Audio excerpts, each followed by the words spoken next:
तो वो सब जगह है वहाँ राजा भोज का Yeah, I legend. think I'm audible now. Okay, So, sorry for interrupting, ma'am and sir. carry no on. Problem please. So, history is not a shuttlecock that could be sent back and forth as per the wishes of the ruler. Professor Romila Thapar rightly points out here. With this, I wish you a very warm good evening. It gives me immense honor to welcome you all to today's panel discussion, which brings three of the most distinguished minds in the field of Indian historiography and historical inquiry. As we gather to reflect upon and critically engage with the recent amendments done arbitrarily in NCERT textbooks, it is only fitting that we do so in the company of scholars whose works have shaped, challenged, and enriched our understanding of India's past. Let me begin by introducing our esteemed panelists. First, our very senior sir, Professor Harbans Mukhia sir, a name that needs no introduction in the name of Indian medieval history. Professor Harbans Mukhia is one of the most influential historians of post-independent India, a former professor and director at Jawaharlal Nehru University.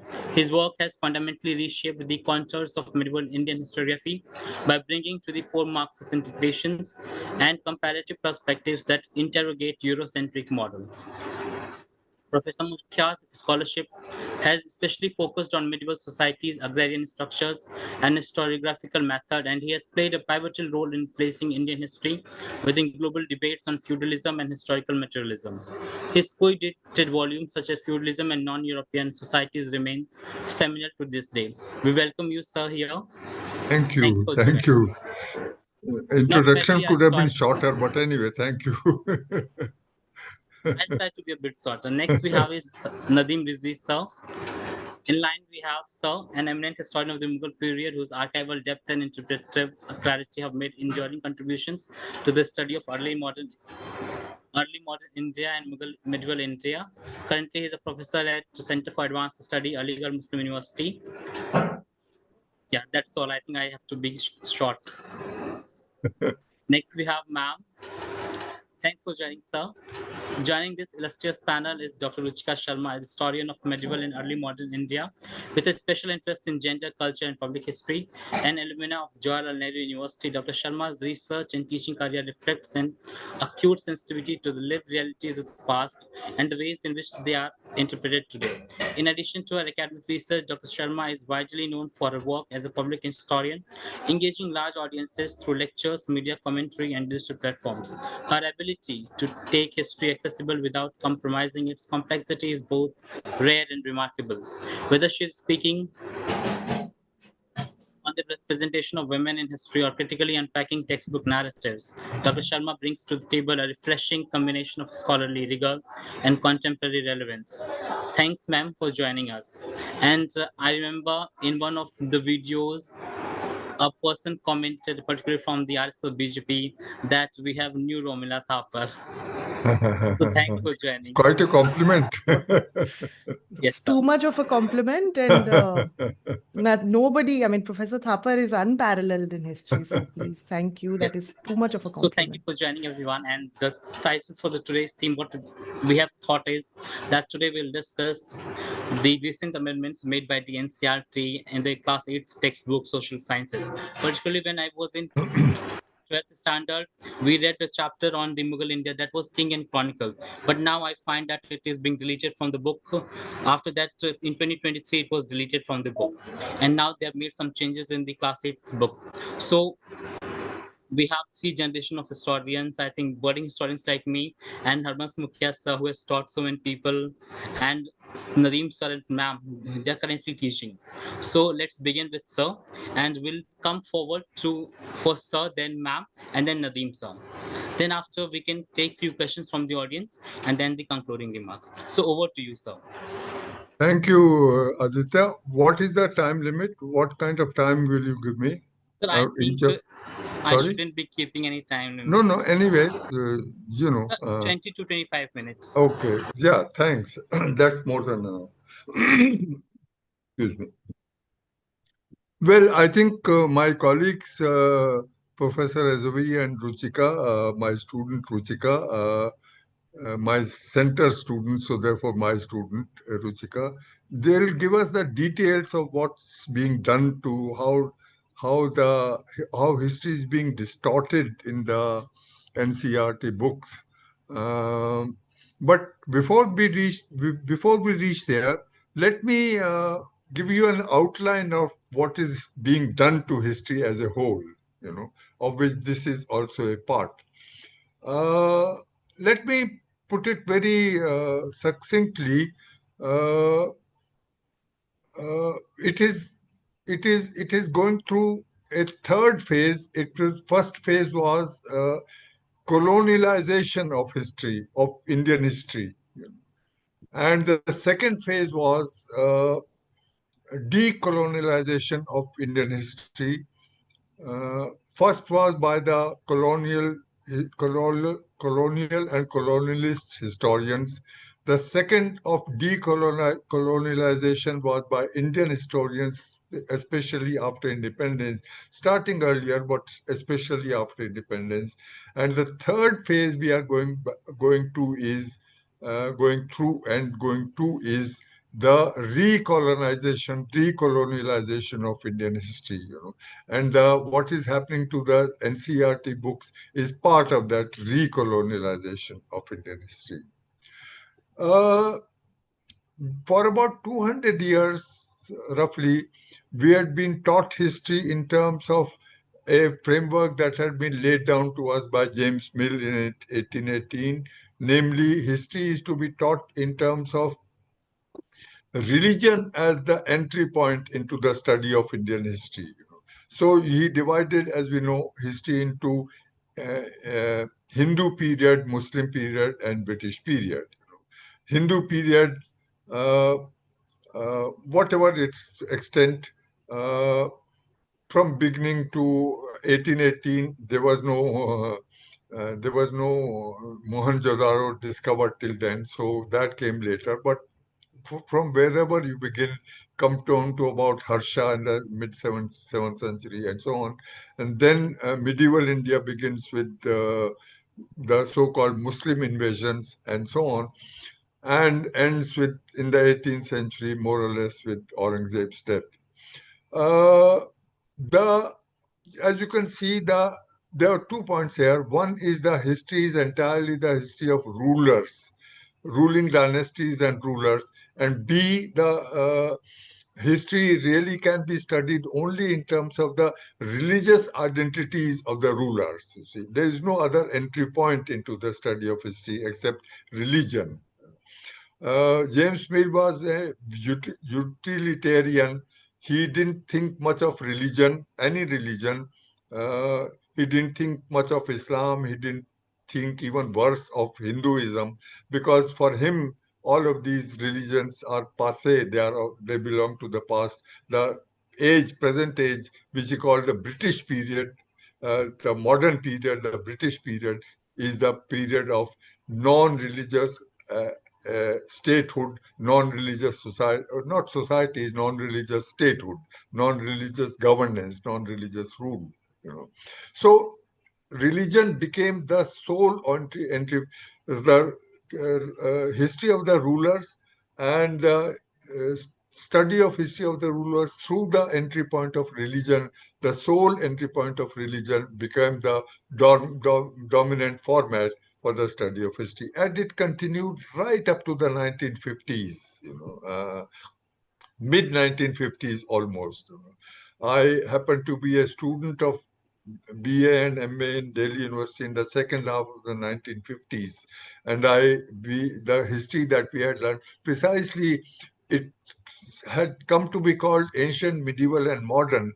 But the basis of the division of time, historical time, the basis of the division of between ancient and medieval and modern was the same: the religious identity of the ruling dynasty or ruler. So, we continue to teach this history right up to the mid-1950s. It's in the mid-1950s, late 1950s onwards, particularly in the 1960s, that this was the both the colonialization of history as well as communalization of history. The colonialization and communalization, they coincide for this reason that uh, in Europe, when the temporal division of history or the historical time came to be established between ancient, medieval, and modern in the 17th century, late 17th century, the modern period was defined as period of rationality, progress, forward movement, etc., etc.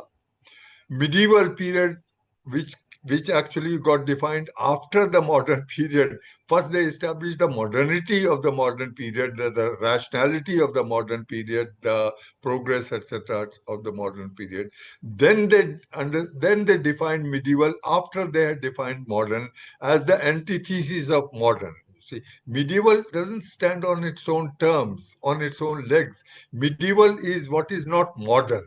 Medieval is unmodern, is the opposite of the other of modern. So the other of modern was if modern was rational, progressive, forward-looking, medieval was irrational, backward-looking, and so on, regressive, and so on. This is how the European history got divided into the ancient, medieval, and modern periods. When it came to India at the hands of uh, James Mill, the medieval period it didn't come as a medieval period to Indian history, as it came as the Muslim period of Indian history. So medieval got elided with Muslim period, and therefore the backwardness, the regression, the irrationality of the medieval period of Europe came to India as the backwardness, regressive nature of the Muslim period in Indian history, you see. So the medieval got communalized, the irrational, the regressive got communalized, medieval India became the communally charged Muslim period of Indian history.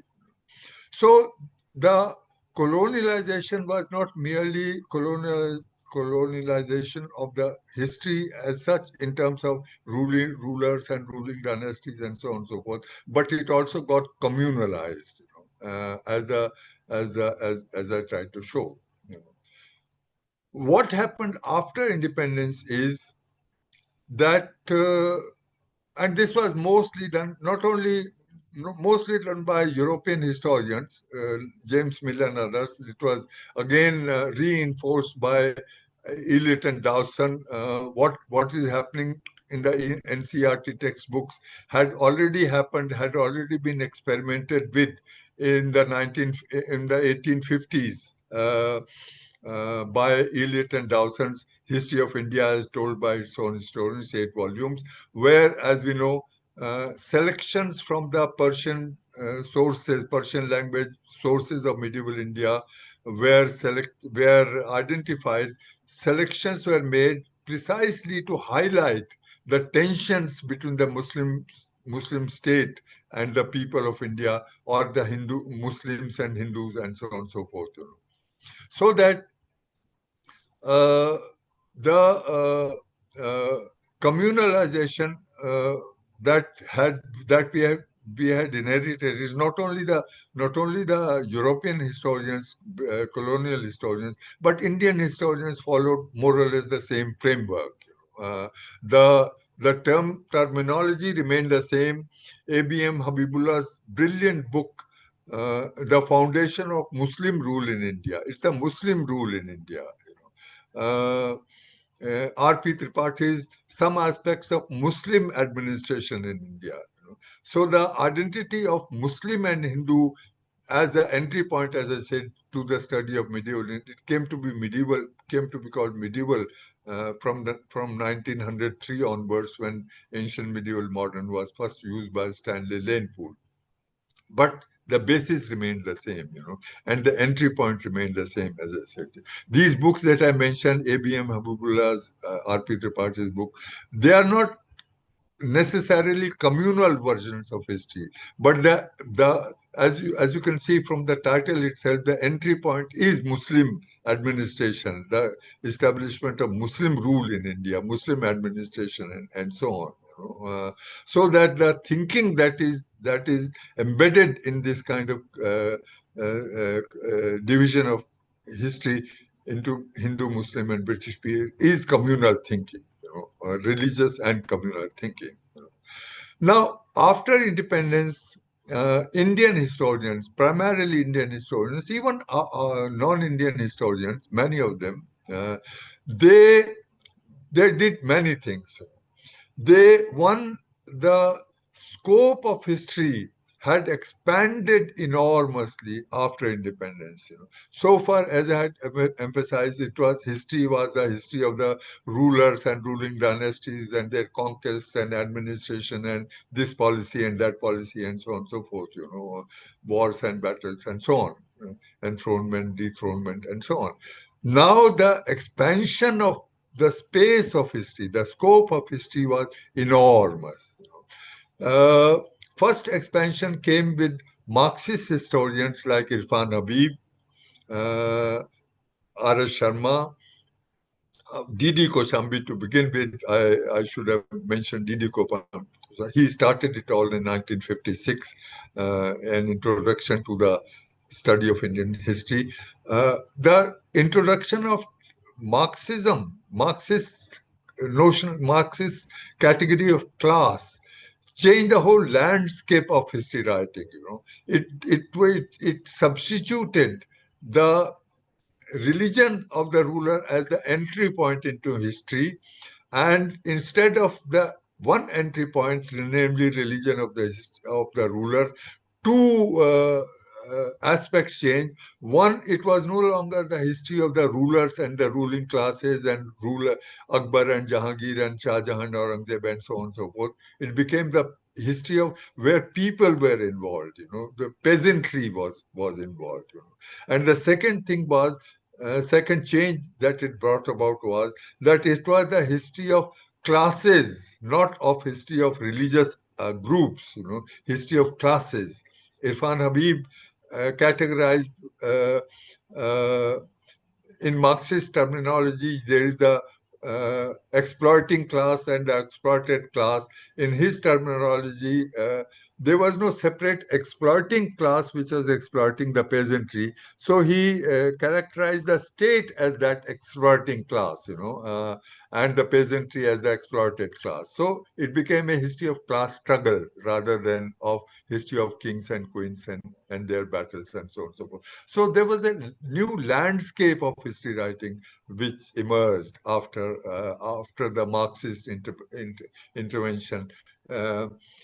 D.D. Koshambi, Irfan Habib in 1963, R.S. Sharma's book on Indian feudalism, with which I have severe differences, but that is nonetheless, irrespective of the differences, it's a great book in the sense that it also brought in a new perspective altogether, along with Irfan Habib and earlier D.D. Koshambi and so on. So that a great transformation, great watershed was reached.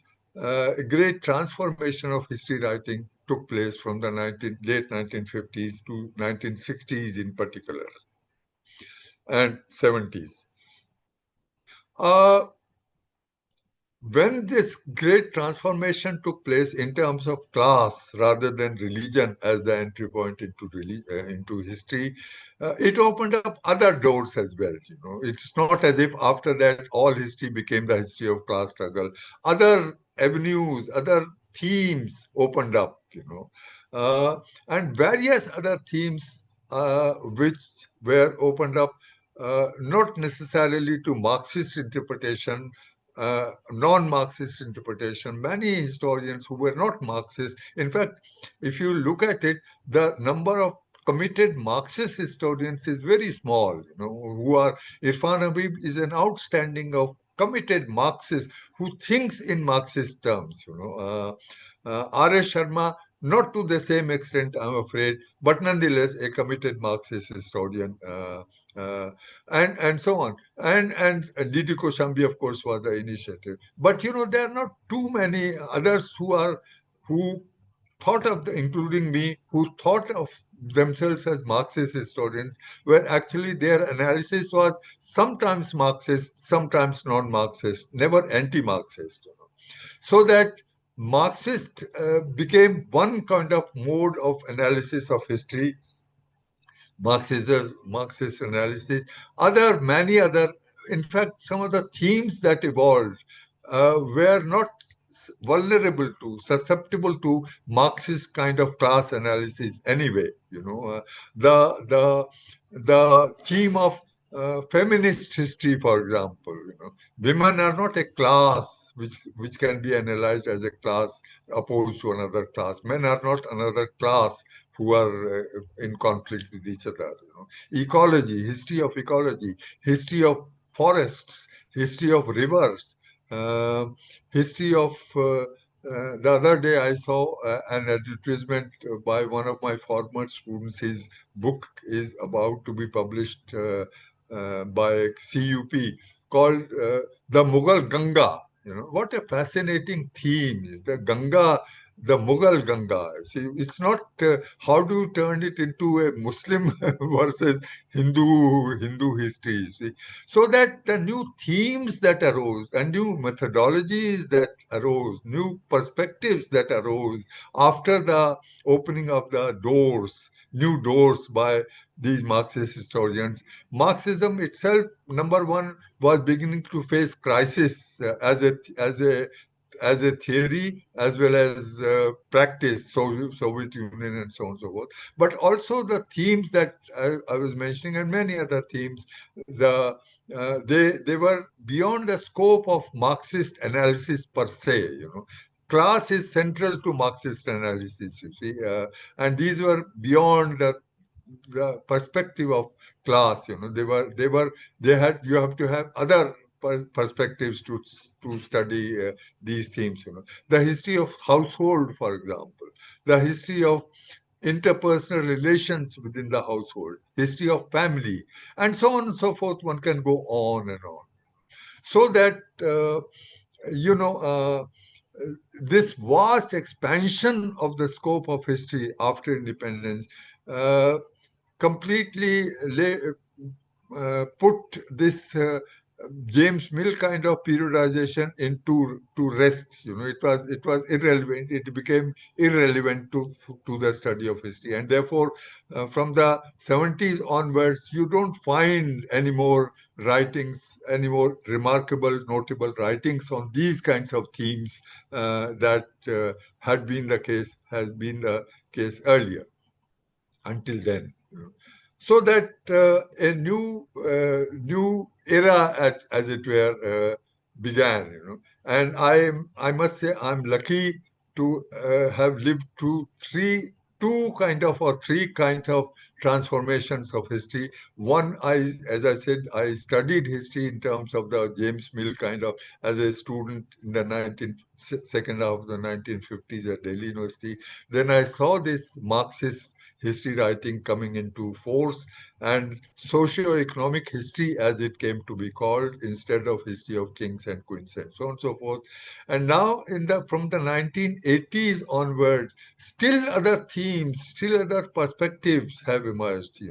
Themes of cultural history, for example. Themes of, I mentioned some of them. Themes of the notions of various kinds of things, notions of history of the notions of history of the notions of time and space in history of the household, history of the notions of manhood, notion of or virility or femininity, the notions of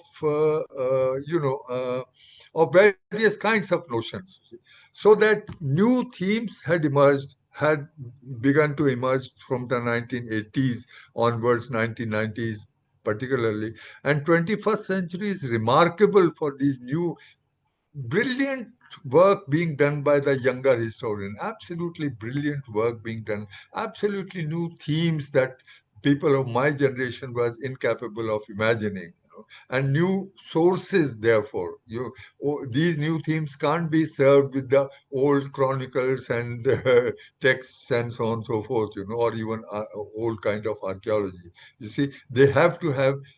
So with the expansion of the scope of history, new sources, new perspective, as well as new sources began to be used. Literature, for example. Literature not as a source of history, literature as history. Paintings are a history. They tell you a history, not paintings of this painter has this technique and that technique. History is history. Painting are constitute history if you have the eye to look at paintings from a historian's perspective. So that, and literature, as I said, as history, literature tells you as much about history as court chronicles or any other chronicles do. So that new perspectives, new sources, new methodologies began to evolve. This is the decolonialization of history writing, marvelous decolonialization, which is still in progress, and marvelous progress it is making.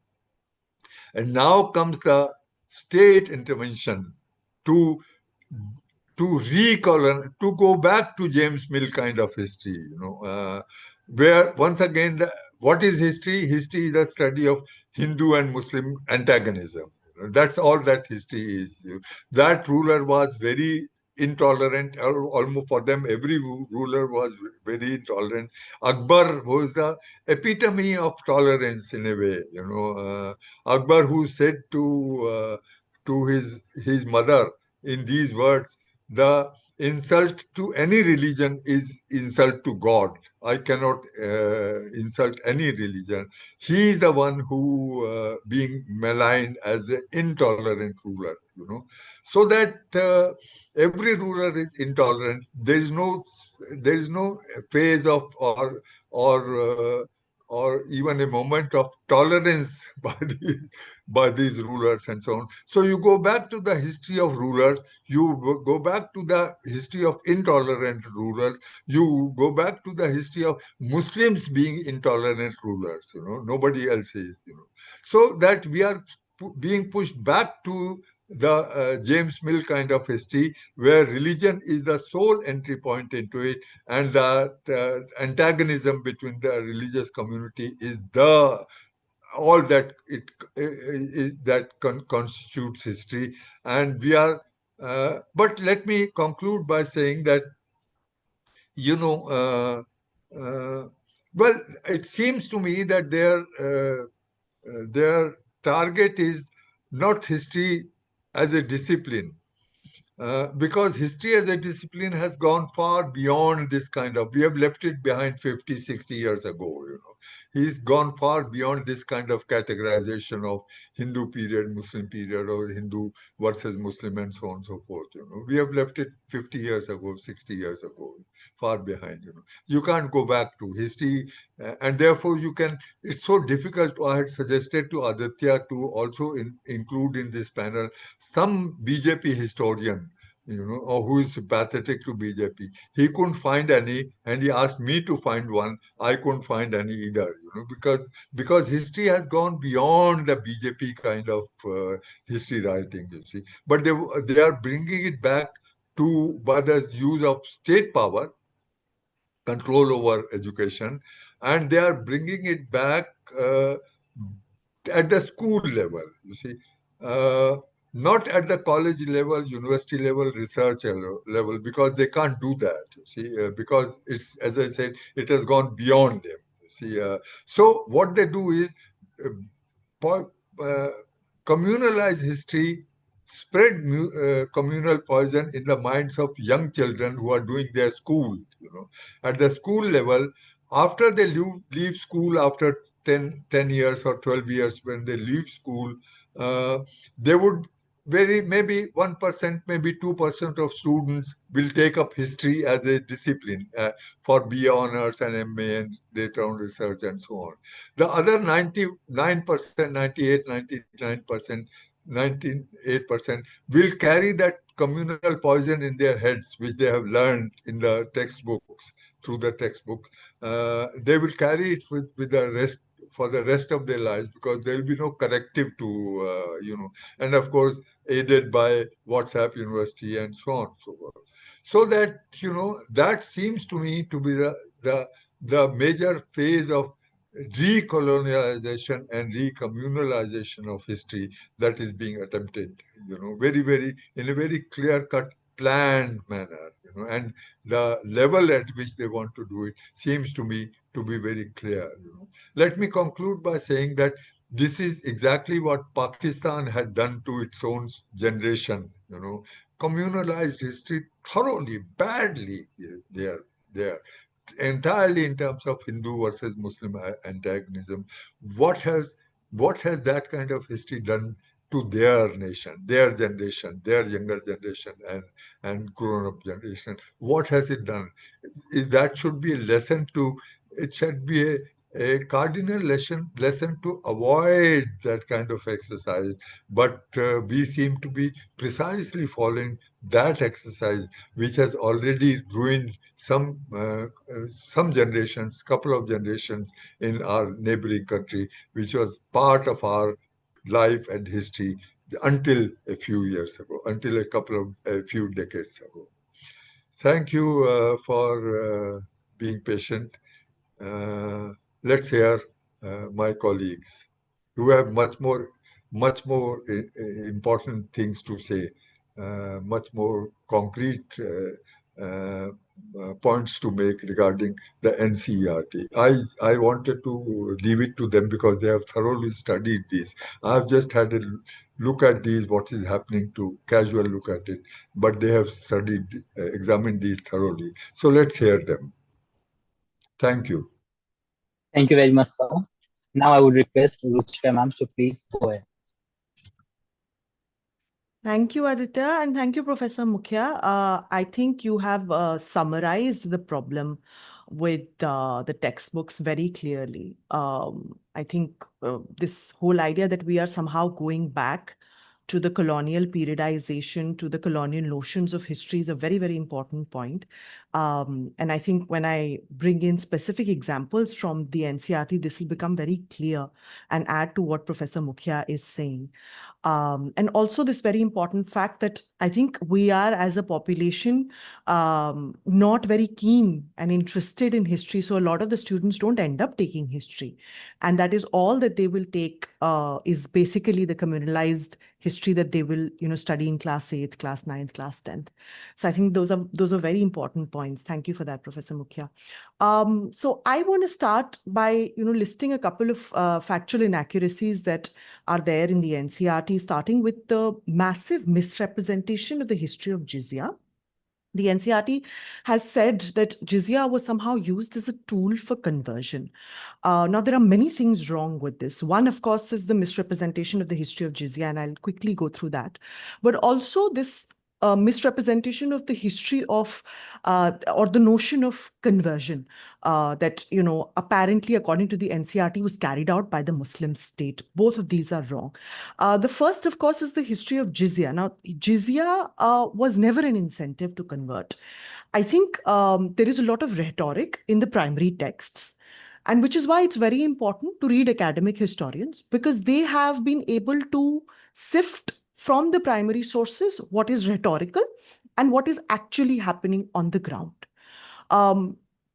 Chronicles, especially those funded by the kings, tend to be very rhetorical. So there is always this idea that, say, if a particular king is taking an army to a particular place, they will say that that place became Islam. That does not mean everybody got converted to Islam over there. It is just a manner of speaking. It's just a manner of writing.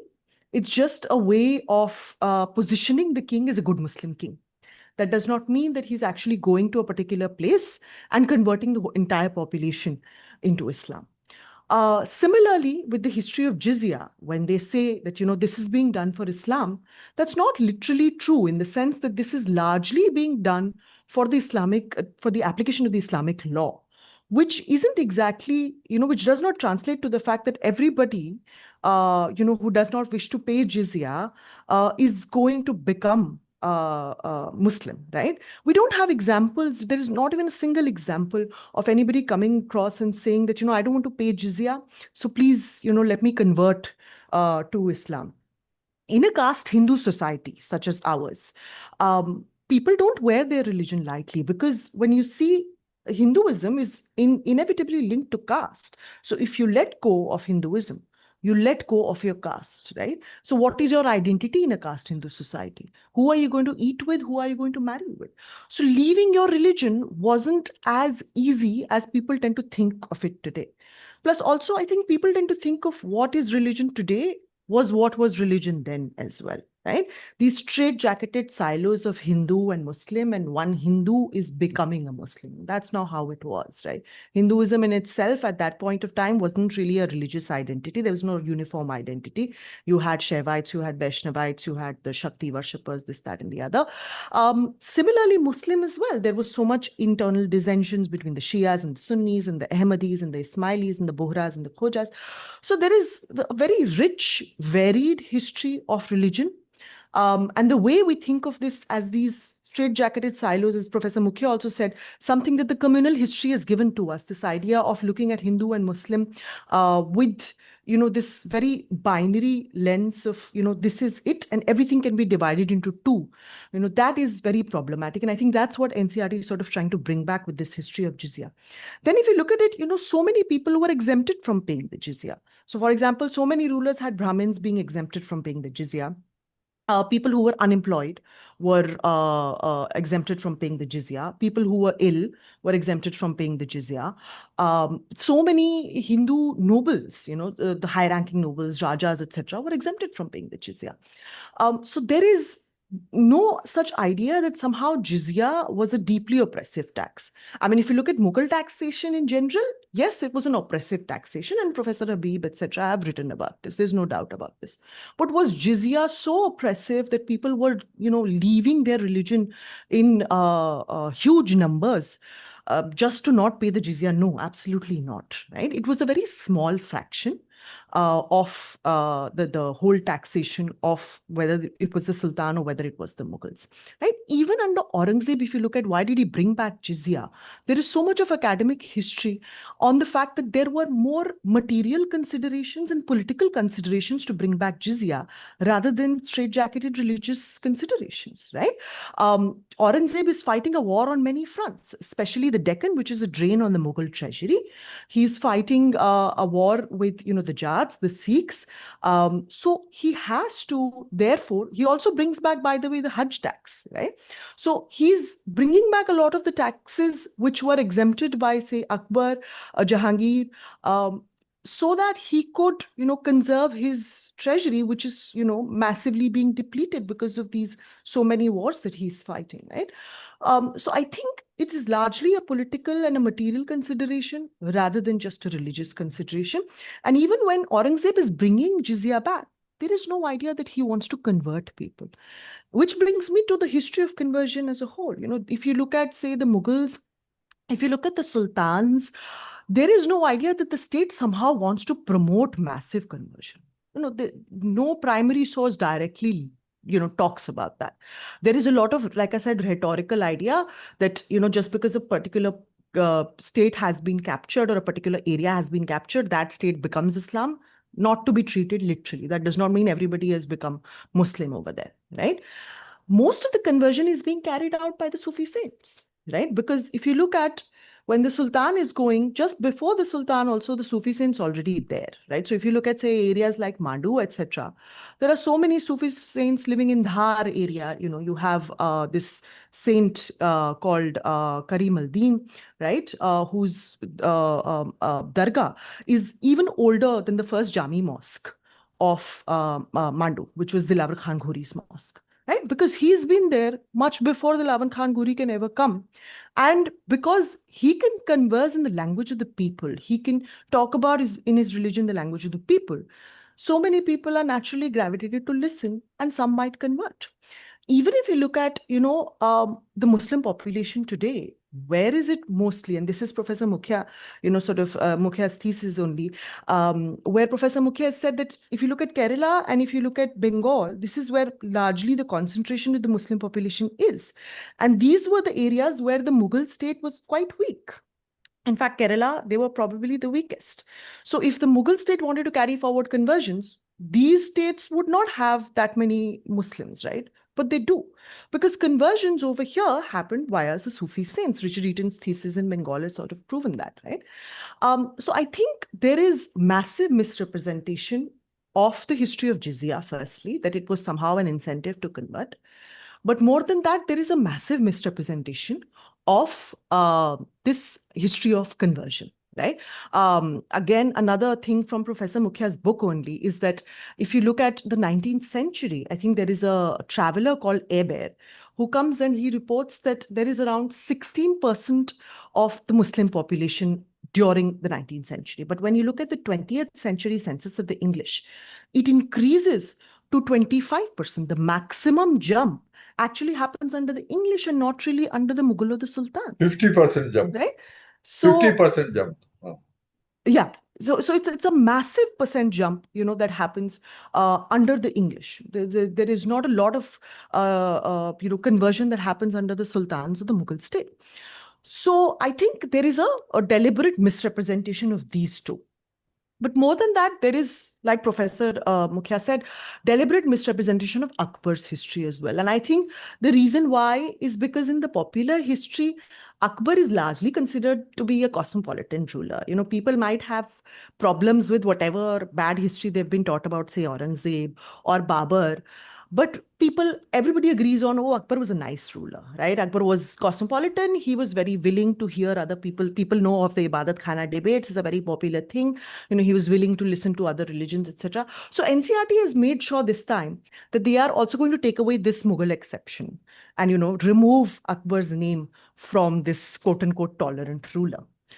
They've gone and, brought in his siege of Chittor and taken that to be somehow the epitome of his lack of tolerance, right? Where he orders for civilians to be killed.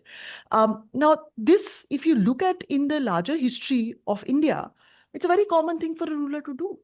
So many civilians were killed, sometimes deliberately and sometimes just as because of the act of war, right? So if you look at, I'm going to go back to the Cholas, and I've given this example many times, but I think it's very important because the NCERT hasn't included it, right? So if you look at, say, Rajendra Chola, when he goes to fight the Chalukya ruler, his inscription in 1042 says that he burns the entire capital of the Chalukya kingdom, Maniketa.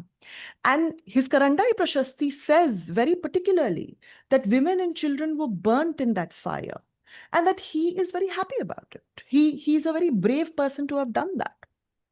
Right? There is a lot of happiness and a lot of bravado which comes across in these inscriptions. Similarly, when he goes on another campaign against the Chalukyas, he burns this area called Kodipakkai, this town called Kodipakkai, and the next town, Pulikaranagara, he breaks all the Jain temples. And Nilakanta Shastri says he does that because he's a Shaivite. Right? So these examples are completely absent from NCERT. And if you look at Chola history, it's a very violent history, right? There's a lot of violence in the Chola history, not just within India, but even if you look at the raids that they did for Sri Vijaya, Herman Kulke, etc. have written amazingly on this. So there's a lot of violence in that as well. But that is completely absent from class 7th history textbooks where they talk about Cholas. Akbar, therefore, is a brutal ruler who eventually becomes tolerant. So there is also this misrepresentation that he first bans the jizya much later.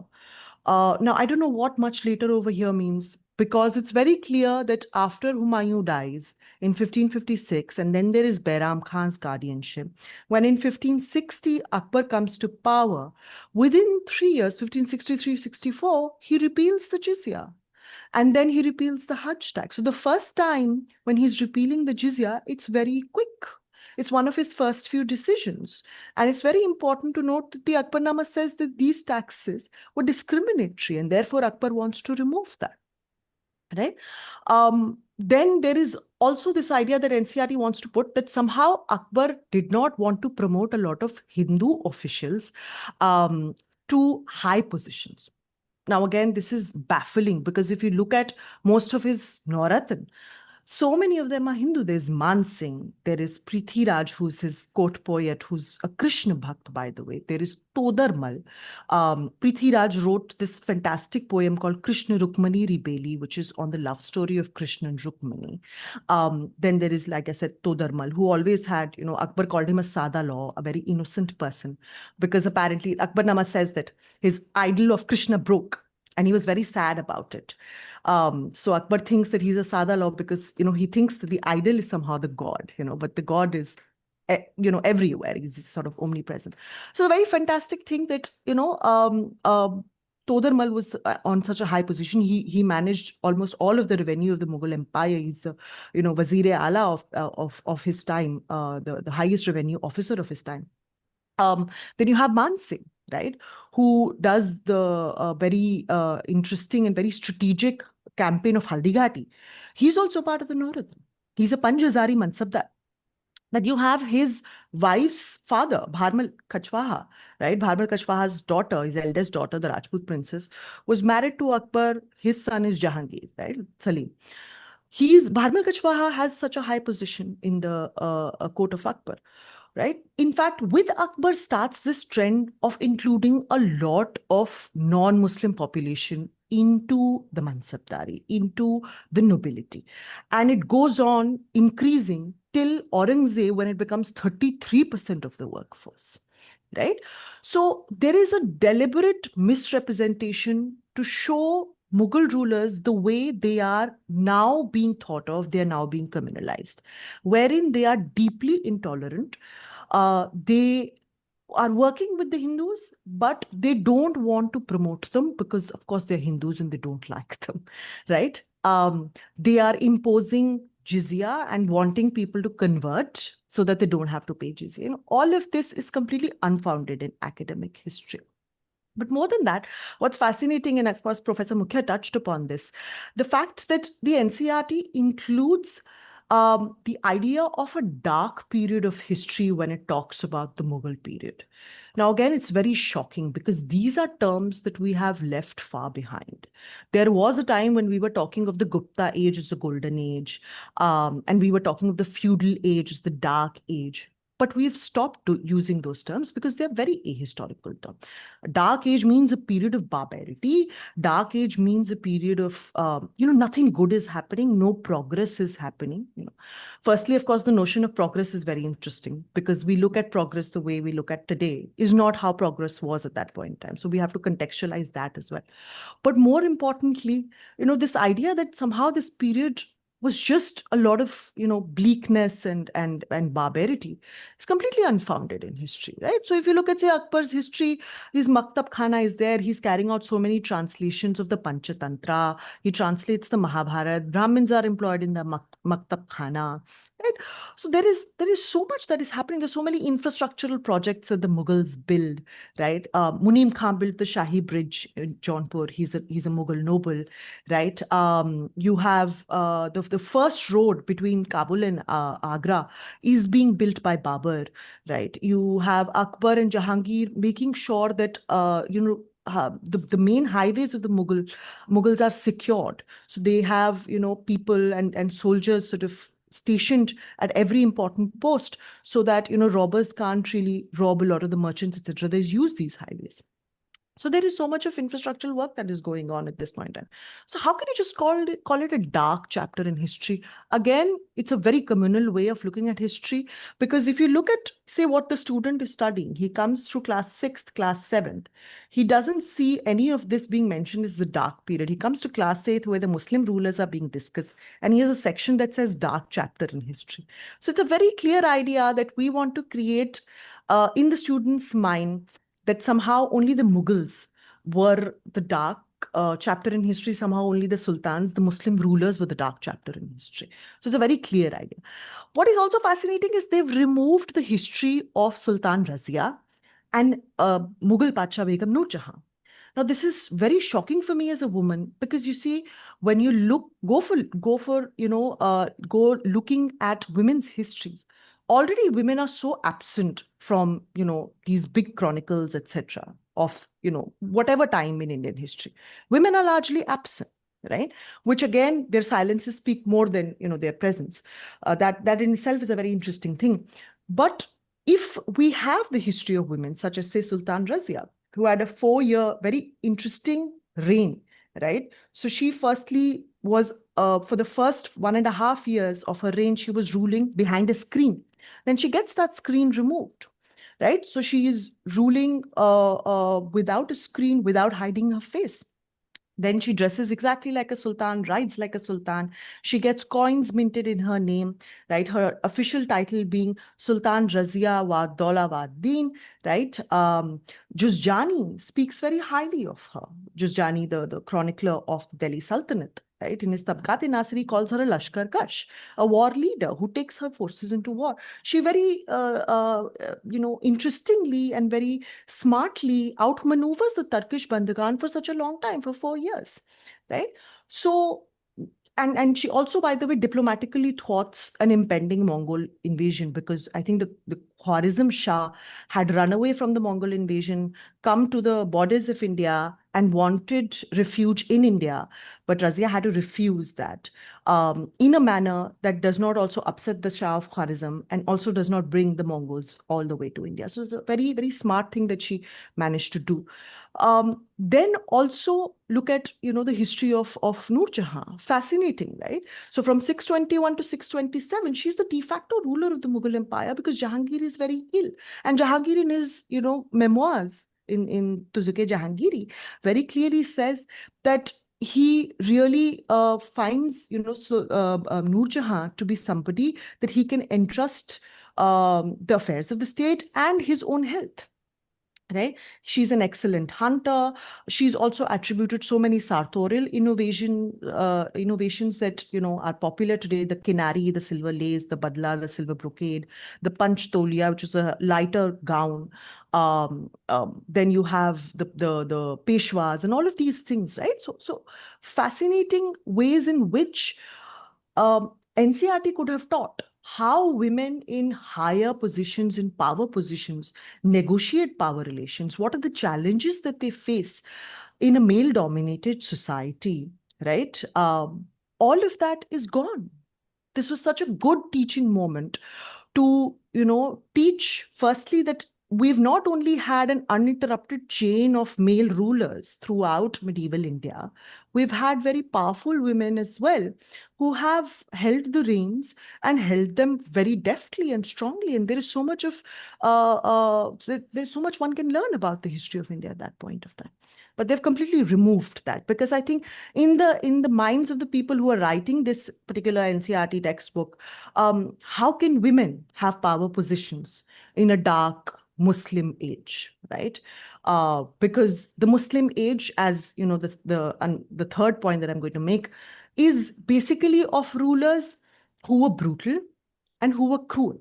Now, these terms, right, are again, they completely remove any objectivity. Why would you use these terms? I just don't understand. Why does NCERT want to use these terms? And even if you want to teach, violence and violence in monarchies, in pre-modern monarchies, right? There is a way to teach. Firstly, every monarchy is inherently violent and based on an idea of violence and coercion. You have to exercise a good amount of violence to stay in power. But every ruler has done that. What's also interesting is to not think of pre-modern violence as modern violence, or the violence that states are capable of doing today.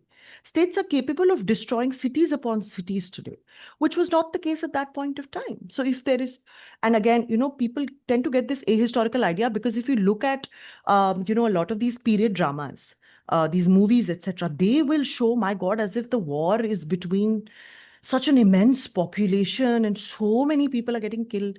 That has only been made possible in the Second World War and the First World War with air bombing and air raids and massive technology. At that point in time, of course, people are being killed, but very few and far between. In fact, states which are aligned to the area where there is fight probably wouldn't even be disturbed by it.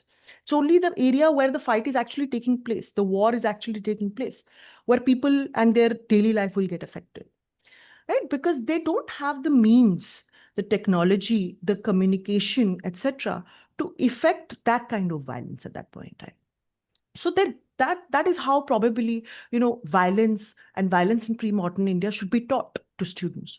But NCERT has lost that opportunity. They've again declared Mughal rulers, the Muslim rulers, to be the beacon of violence, the villain of Indian history. They are brutal, they are cruel, and which ties in with the fact that this is the only textbook, class 8th textbook, which talks about the history of temple destruction. And it's an incomplete history of temple destruction, because if you look at the history of temple destruction, it goes on all the way in the quote unquote ancient period as well, right? There are so many non-Muslim rulers who also brought down temples, who converted one temple to another temple, who brought down Buddhist viharas, who brought down Jain basatis. None of this is mentioned in class 6 textbook, class 7 textbooks. They only mention temple destruction with regards to the Muslim rulers' context, giving this a historical idea to the child that only Muslim rulers were breaking temples. They are temple breakers, and they are therefore brutal, therefore cruel. That is why, we think of them as people who hate our religion, which again is ahistorical, because if you look at the history of temple destruction, it's not just for religious reasons. There are instances of religious conversions as well, and I'll talk about that as well. But if you look at most of it is political and financial. So for example, if you look at Kalhan's Raj Tarangini, Kalhan mentions this 9th, 10th century ruler called Shankar Varman, who went ahead looting 64 temples. And the reason is very clear, financial. He was short on money. So he goes and loots these temples, because temples at that point in time, again, there is so much of imposition of the present onto the past. We think of temples as they are today. No, at that point in time, temples were also economic institutions. There are markets being held, there are hearths being held. The temple gets a tax, on these markets. They earn from these markets. They have factories. They participate in the trade as a consumer as well as a producer. So there is a lot of money. They have, these tax-free land grants, so much donation. So it's a very rich institution. So it's one of the most common things for a ruler to do is, if they're short on finances, they will go and loot the temple. And Shankar Varman did exactly that. He even confiscates the Agrahara land grants, the tax-free land grants of a lot of these temples in Kashmir. Right? Then if you look at, say, for example, Shankar Varman, Shemagupt, who's a 10th century ruler of Kashmir, he burns an entire vihar called the Jayendra Vihar, right? For purely political, the reason why he burns it is purely political. He has a feudal lord who's hiding inside that temple, inside that vihara. So he burns it. Now, there are many ways to interpret this. Was the action justified? Because it's a very violent action to burn the entire monastery just for one person, right? But even if we agree to that as being political, what he does next is very religious coded. So he is a Shiv worshipper. He breaks the idol of Buddha, and he uses that in the foundation of his new temple called the Shemagaurishwar, which is the Shiv temple. So that's a clear religious idea over here, that somehow we have conquered Buddhism, and now Shaivism is on top, sitting on top of Buddhism. It's a very literally a religious idea. So it's a very interesting examples of both political and religious reason for the same structure being destroyed and burnt so brutally. And then, of course, you have King Harsha, right? Who's probably the only ruler in Indian history who's institutionalized temple destruction. He is the person who goes and appoints a position called Dev Utpat Nayak, which means the person who breaks down temple idols. The officer who breaks down temple idols, his salary is based on how many temple idols he'll break. And if you look at Kalhan's description of what he does to these temple idols, it's really shocking, right?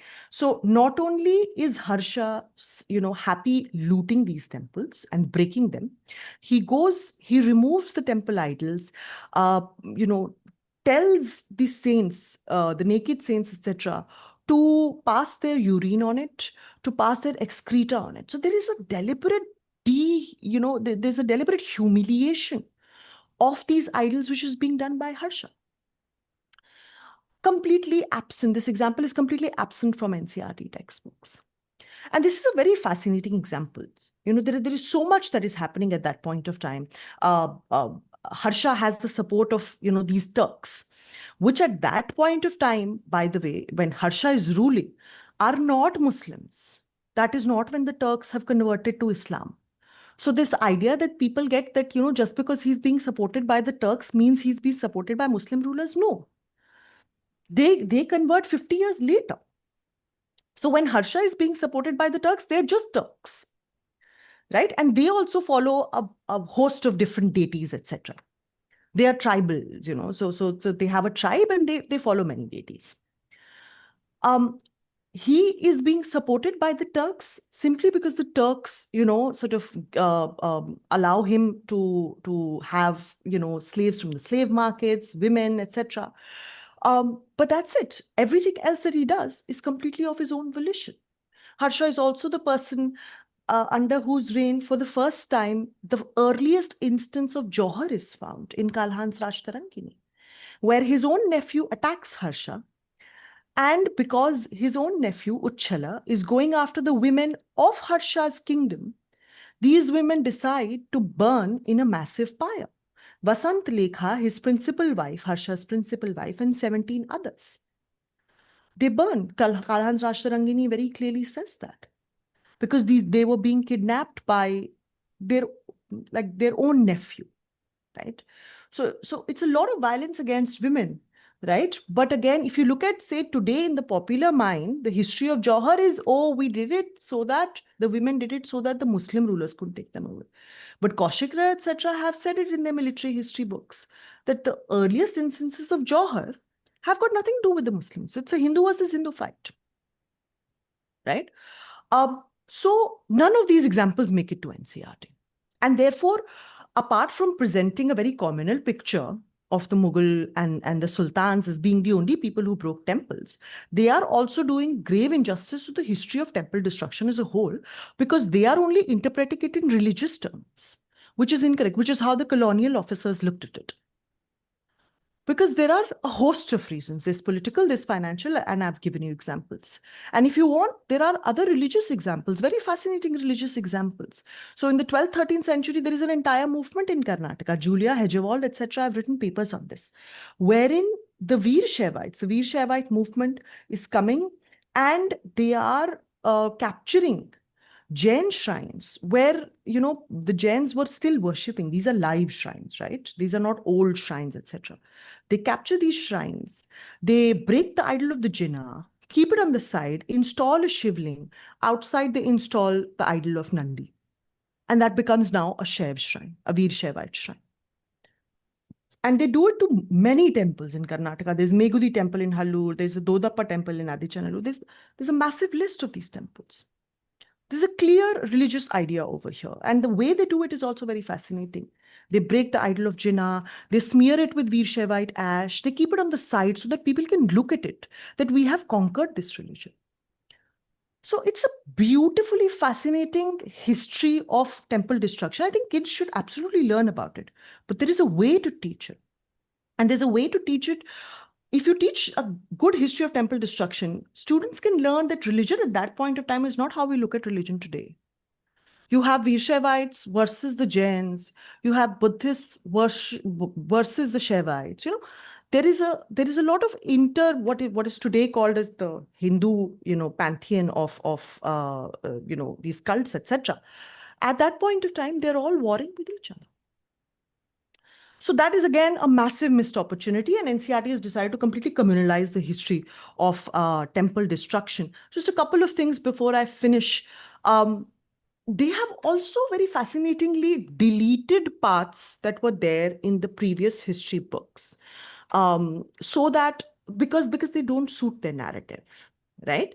So first, of course, is this Maratha invasion of Bengal, 1741 to 1751, which is popularly, even till date, remembered through this poem, Chele Gumalo, Para Juralo, Borgialo, Deshe, Bulbulite, Dhan Khaiche, Khajna Debo Kishe, which basically means that when, there's the dead of night, these Borgis, these invaders, which is the term for the Marathas, come, they destroy our lands, they overtax us. How are we going to pay them tax? Because Bulbul ne to dhan kha liya.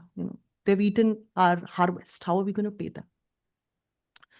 So it was a very brutal set of invasions. There's a lot of violence done in those invasions. The NCERT has completely removed that,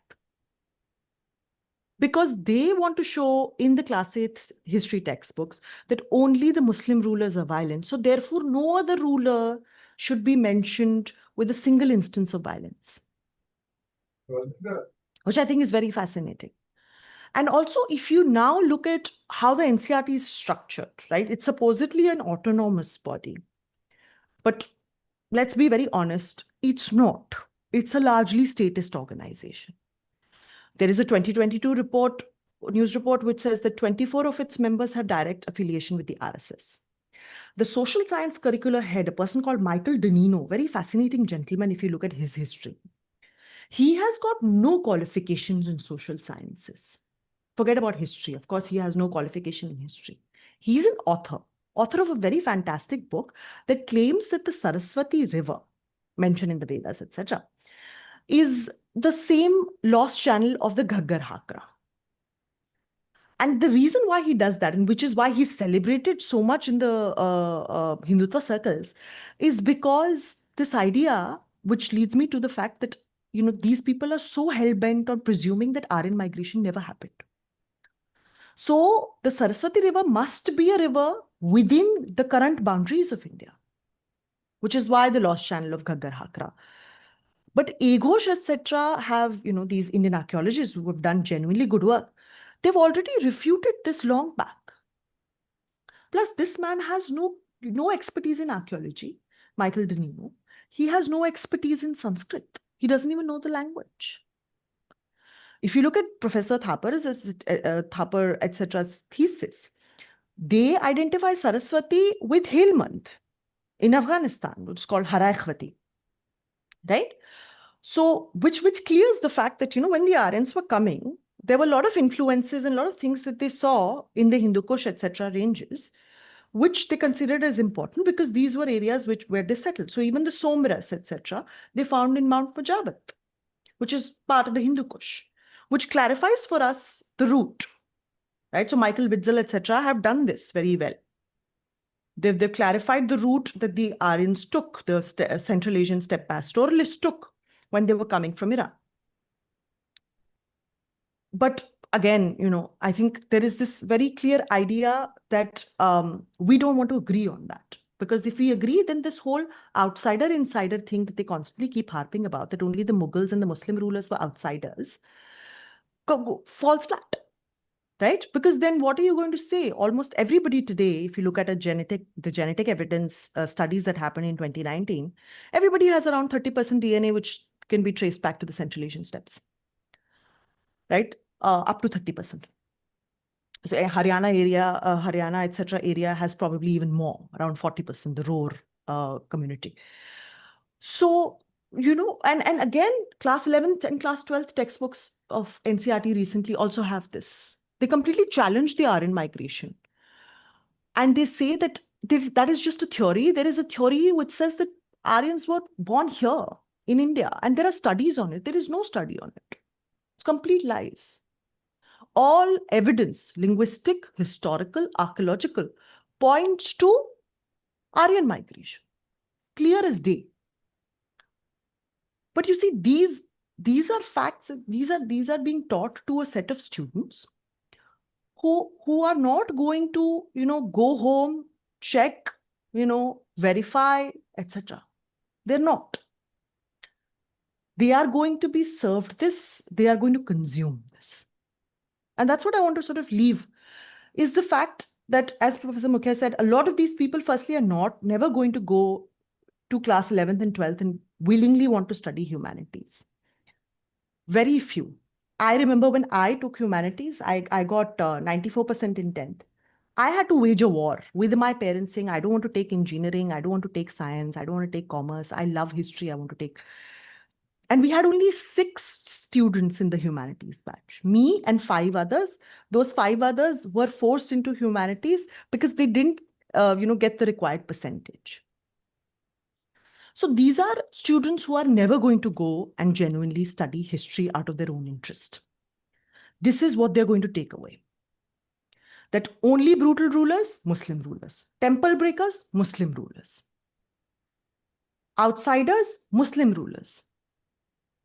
Brutal rulers, Muslim rulers. Forced conversions, Muslim rulers. And I think that is very, very dangerous and deeply communalizing. That's it. Thank you so much.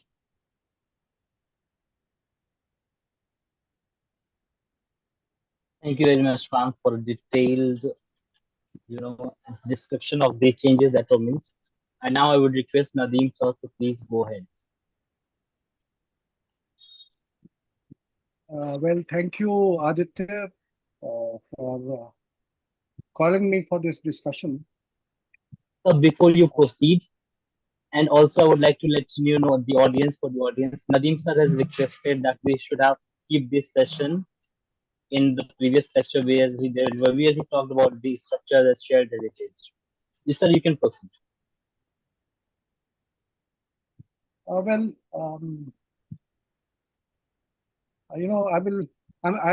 really thankful not only to Aditya for inviting me over for this very important discussion, but I would also like to thank Professor Mukhia for starting the discussion and laying down what we should follow. I'll follow his cue. He talked about the development of historiography. But before I start my whatever I have to say, let me point out to all the students who are sitting here that Mukhia ji had been my, examiner for my MPhil thesis. Never studied from him, but because he grilled me in my MPhil, Viva.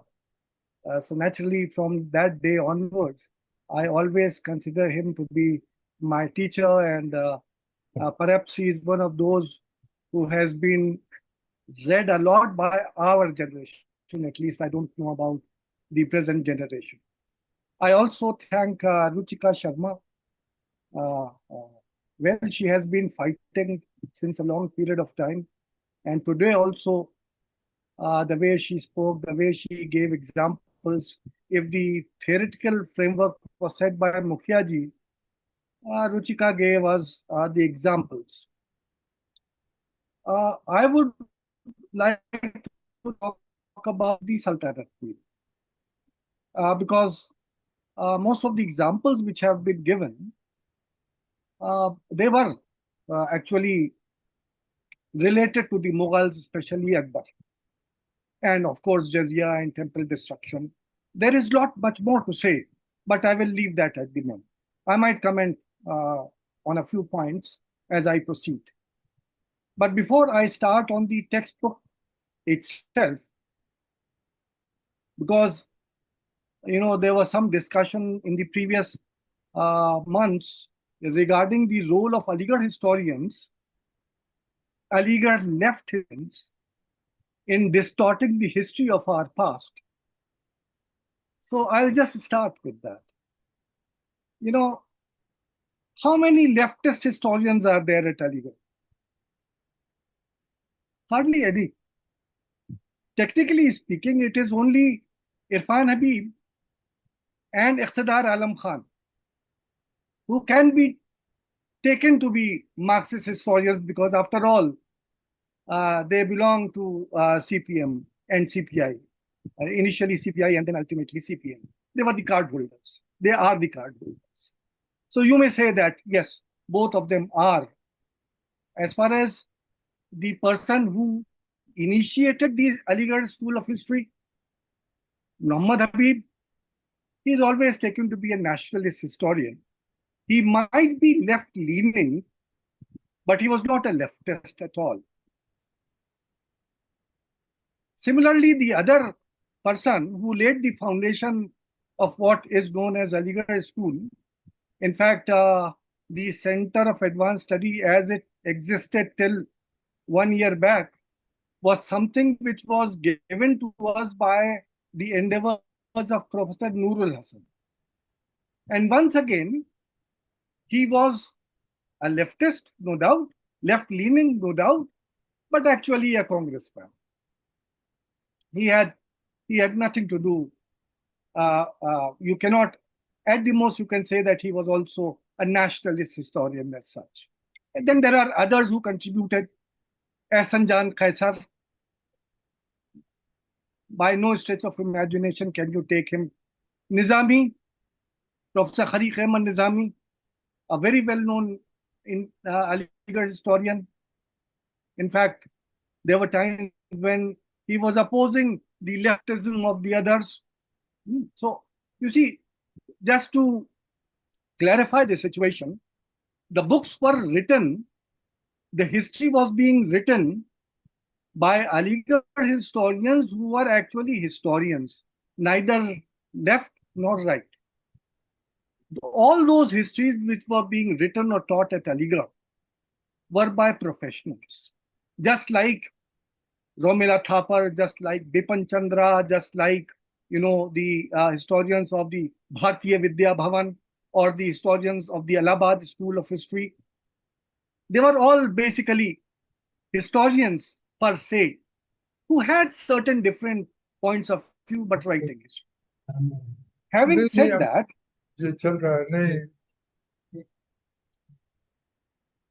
I would also go on to point out that history has always been the tool of politicians. It's nothing new. History has always been written by the conquerors.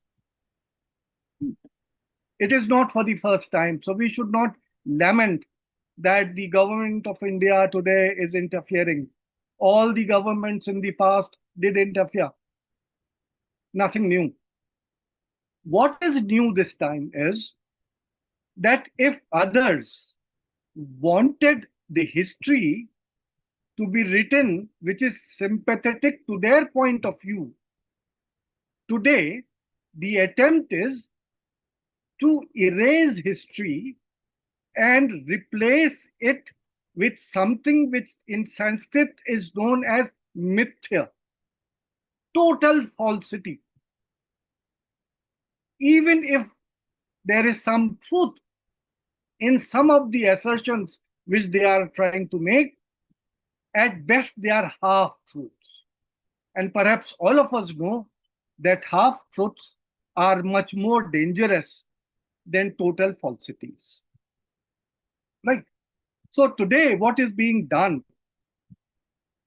by the present Hindutva government is replacing history not with mythology.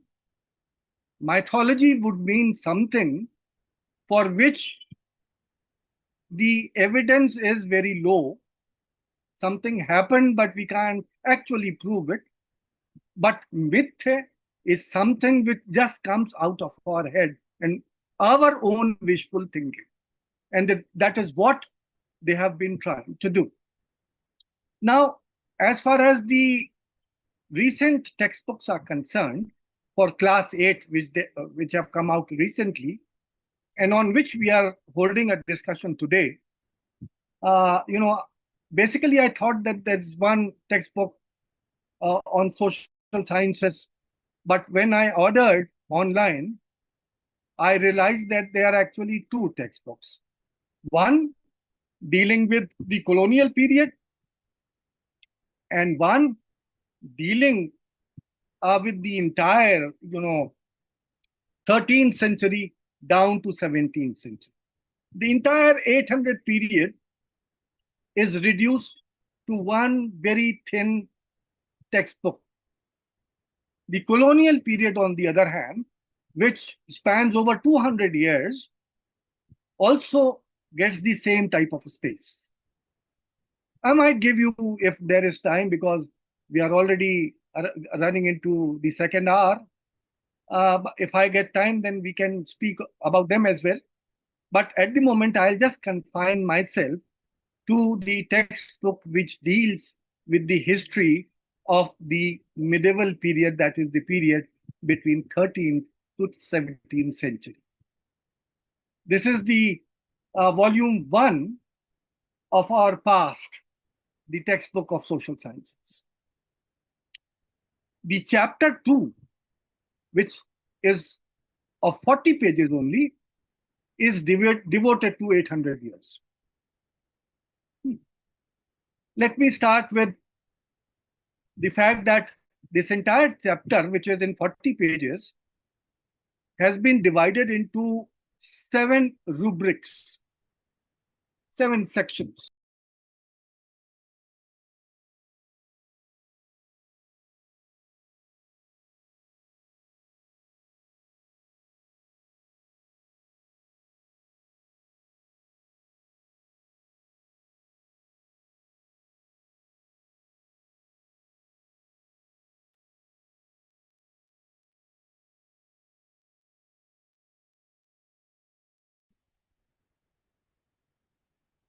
Sir, you are muted.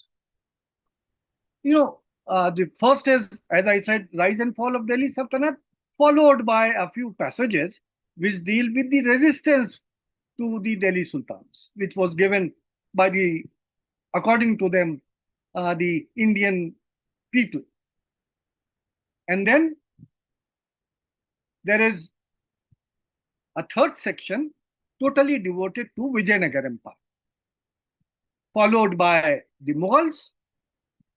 Mughals are also, are there between pages 36 to 45, which includes a lot of photographs, big photographs, half page, 2/3 page photographs. So you might imagine that the actual writing space given to explaining about them is very less. And then you have resistance to the Mughals. So if there was a chapter or a subsection on resistance to the Delhi Sultans, we have a chapter on the resistance to the Mughals, in which basically they discuss the Rajputs, Rana Sanga, Maharana Pratap, Ahoms. Assam is also brought in, a very brief paragraph on them. Actually, very short, 2 paras in half a page, and followed by 6. Let me just stop here and say that it was only during the period of Guru Gobind Singh that the Nanak Panthis started calling themselves the Sikhs. Actually, the entire period on which this book is debated, there was no Sikh religion as such. It was just, a mystical movement who tried to self-identify themselves as Nanak Panthis. But here we have the term Sikhs and what happened to them under the Mughals. The 6th section is on administering in India. 1 paragraph on Sultanate. But you would expect that some revenue system might have been, explained out there, something of that sort. What type of administration was there? What type of progress was being made? What were the offices? Nothing of that sort. What you find is emphasis on cruelty of taxation. As if that all the taxation systems before the Sultanate were not at all cruel. And then, of course, 2 pages on the Mughal administration. But I was surprised to see that in this section on Mughal administration, the only period which has been privileged is the period of Akbar. There is no talk of what happened later on, how the evolution of the administrative systems developed, what happened, all that is absent. And then in the last, you have people's lives. Here also, in the people's lives, lot of misinformation has been added, and what was substantial has been removed. Incidentally, there is no mention that it was this period when there was a rise in the trading communities, rise in the number of so-called middle classes. What happened? What type of developments were there in the ruling classes of that period? What was happening to the peasantry? The entire debate which has been conducted by historians like Irfan Habib and others, the Cambridge Economic History of India, all that information is absent. And there are certain wrong attributions. For example, this textbook teaches the students of class 8 that the silver rupaya was introduced by Mughals, Akbar. Akbar did not introduce it. There is also mention that the copper dam was also something which was contributed to by the Mughals. Once again, a wrong information. And when you come to the banking system, the only reference this textbook gives is that temples were the repositories of the money. They were the actual banks of the period, and they were the centers of economic activity apart from religious activity. And as far as the entire banking system which indigenously developed under the Mughals, the sarrafs, the hundis, etc., find no mention at all. These students are not introduced to any of that. Before coming to the distortions which are there in this textbook, and as I said, that I will basically confine myself to the Sultanate period and would talk only sparsely about the Mughal period where wrong information has been added.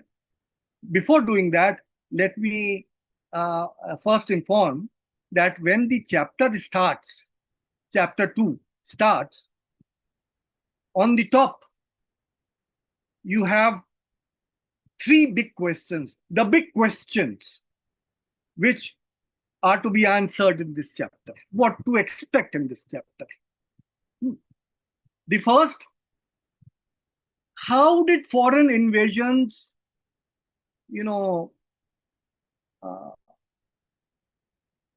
influence and gave rise, how did foreign invasions took place, and how there was a rise of dynasty because of them, and how they reshaped India's political boundaries.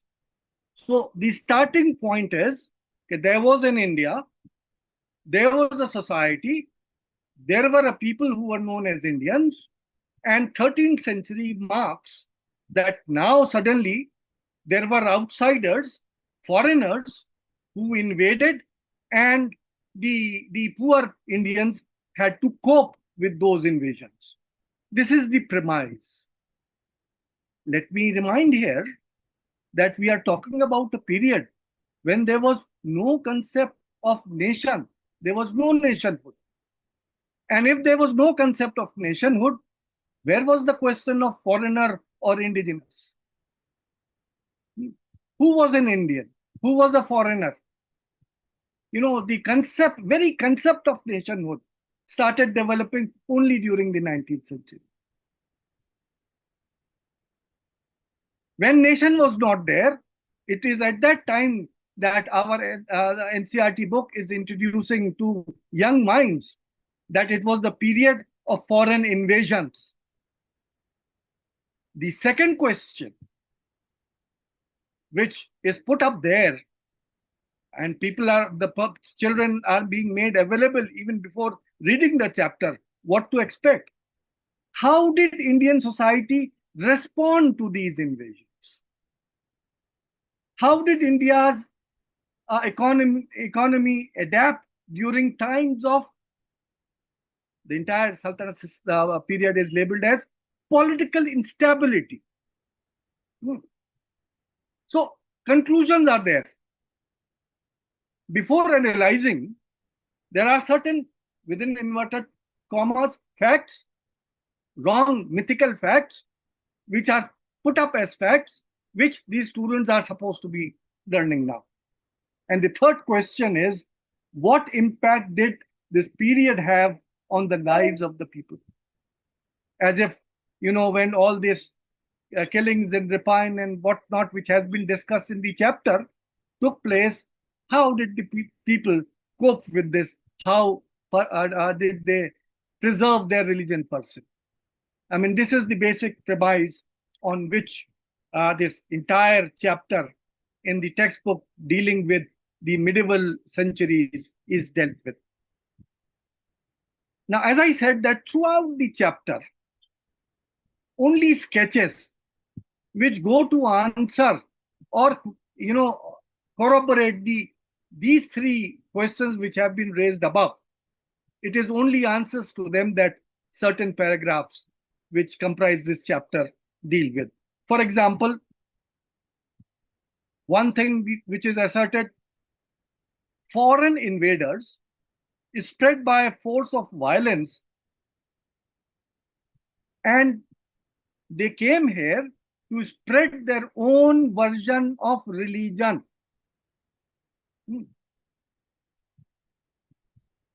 All that research which, as Mukhia was telling us, all that research which was conducted from the period of independence down to 2014, 70 years of research is thrown down drain. Muhammad Habib had written his book Sultan Mahmud of Ghazna around 1952, in which he had tried to prove that the invasion of Mahmud was not breaking of temple or converting people. Now, I don't have time to go into the details of what the arguments of Muhammad Habib were, what type of foundations he was laying. There was subsequent work. We know that Ruchika mentioned Richard Eaton.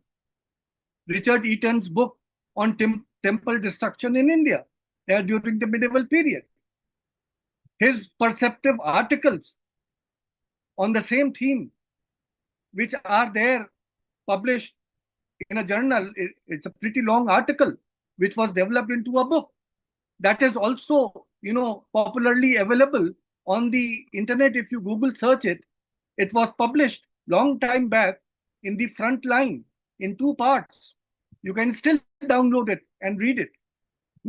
There are other works also, not only one. I mean, these are the 2 examples which I am giving. One from 1952 and the other which was published in 1990s. Right? So that entire gamut of work is washed away, and the children are being taught that these foreign invaders basically came to forward their own version of religion in India. यह एक religious हमला था, पहले से बच्चों को समझ में आ जाए कि सिर्फ मुसलमान बनाने के लिए आए हुए थे, nothing else. Remember that they were here to destroy your religion. Another, mistake which is made, which gives an indication that perhaps the writers of this textbook never read history. Even if they read, perhaps they read the history books which were written before independence, in 1940s perhaps, or even earlier. For example, they refer to the early, Turkish dynasty which ruled in India as Mamluk, slave dynasty. Now, which is a term which has long been done away with. Now they are known as Ilbari Turks, the name of their tribe. This term slave dynasty or Mamluk was something which was used during the period of James Mill and the colonial writers. It is no more there. Recent researchers, Iqtidar Hussain Siddiqui and whatnot, they have written article after article, research after research, Read Comprehensive History of India, Volume 5. All of them talk about Ilbari attacks. Mukhia ji mentioned a period when ABM, Habibullah and others were still writing in the terms of Hindu and Muslim foundations of the Muslim rule in India. Yet all these people had introduced the term Ilbari, which these textbooks are not invoking. They are going back in time. जो इनके आका थे जिनसे divide and rule सीखा था उन्हीं की language भी यहाँ पे फॉलो करने की कोशिश कर. Thirdly, as I said earlier also, that the entire Sultanate period is a period marked, they say, by political instability. कुछ भी हुआ ही नहीं था सल्तनत में. It was a period of political instability. You know, that whole centralization of power which had occurred after the establishment of the Delhi Sultanate is now negated. And what is introduced to the children is as if there was political stability before.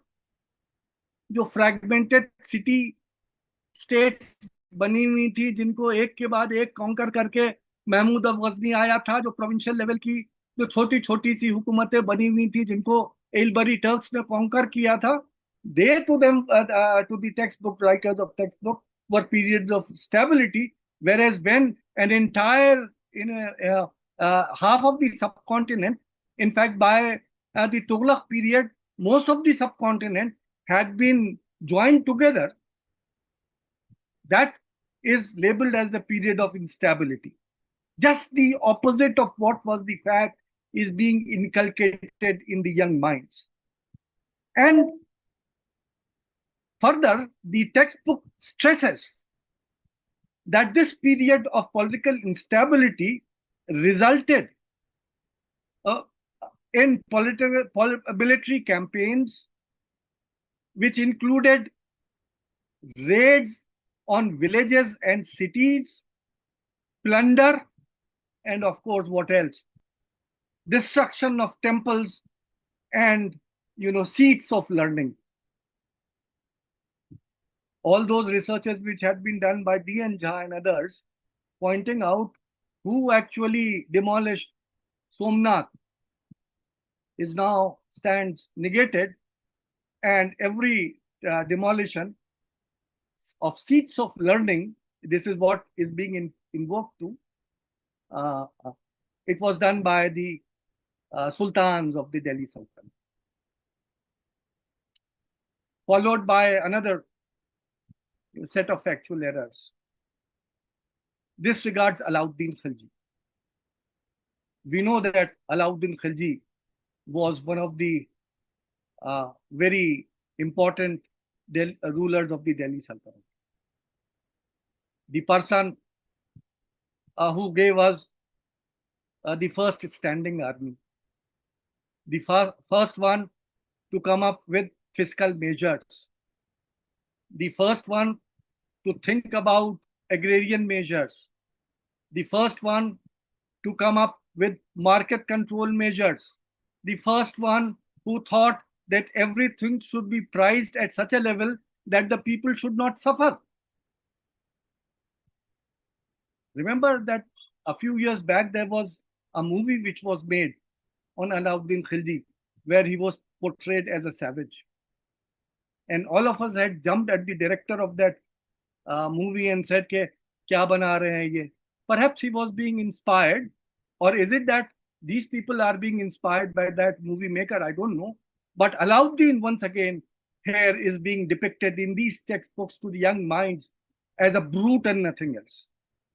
What is written about him? That Alauddin, by sacking and plundering many cities, this is his contribution. Market control are not mentioned. Reforms are not mentioned. And nothing else is mentioned. What is mentioned is sacking and plundering of many cities. It is unsaid that these many cities were inhabited by who else but, within inverted commas, Hindus. This led to this plundered wealth helped finance sultans and sultanats enormous military apparatus. उनका जो reforms थे physical administration के, उसकी वजह से state revenue में पैसा नहीं आया था, लूट एंड प्लंडर से आया। अलाउद्दीन अगर इतना फेमस बन गया था, इंपॉर्टेंट रूलर हो गया था, वो अपने एडमिनिस्ट्रेशन की वजह से नहीं हो गया था, लूट एंड रेपाइन की वजह से हो गया। That is what is being inculcated in the young. They don't stop here. He attacked Hindu centers, Srirangam, Madurai, Chidambaram, and possibly, मालूम नहीं possibly क्यों लगा दिया,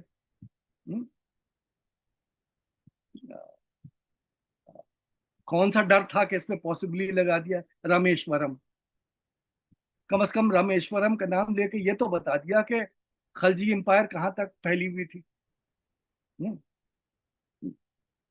लेकिन जो भी खलजीज का कंट्रीब्यूशन है, that is reduced to this and nothing else.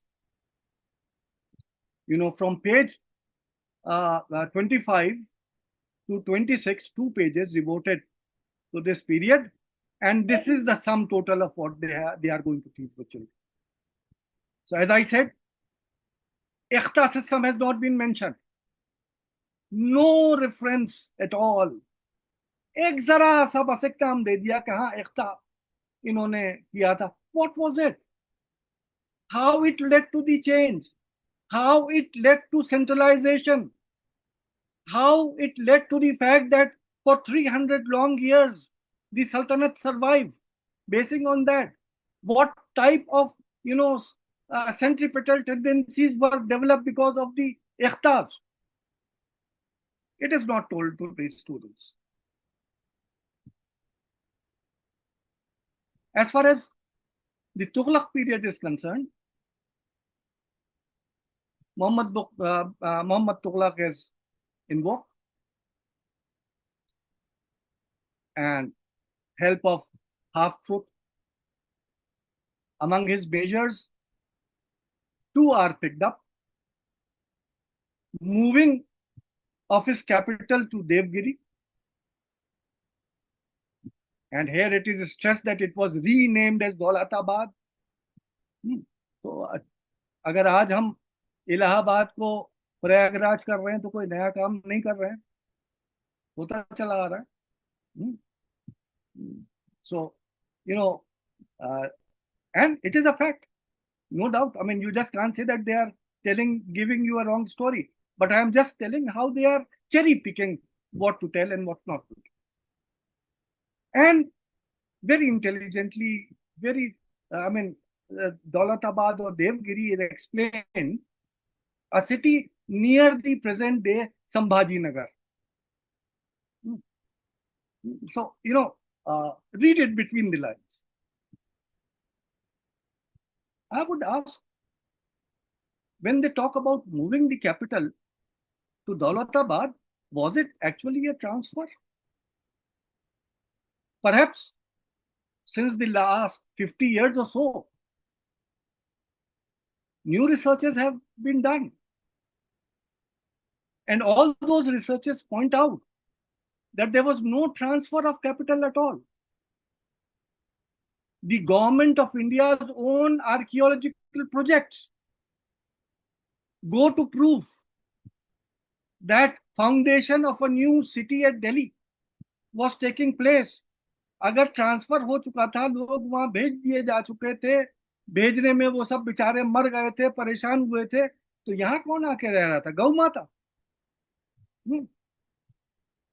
So what we find is that, certain measures, I would take it as ignorance on the part of the authors, क्योंकि अभी भी जो बाजार टेक्स्ट बुक्स हैं उसमें transfer of capital is mentioned.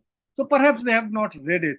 So I won't say much of it, but a wrong information is being supplied to the students.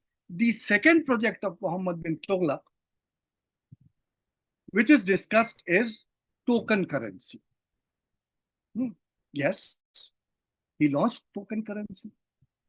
And the textbook also says at the end, yes, the system was quite, something which is now being followed. So justify कर दिया है as an afterthought. But look here, what they are telling the young child at the place where the concept of token currency by Muhammad bin Tughlaq is being introduced. Cheap copper coins were declared to be tokens. Telling the student that it was something which was quite wrong, and also adding next to it that the economy because of which was ruined.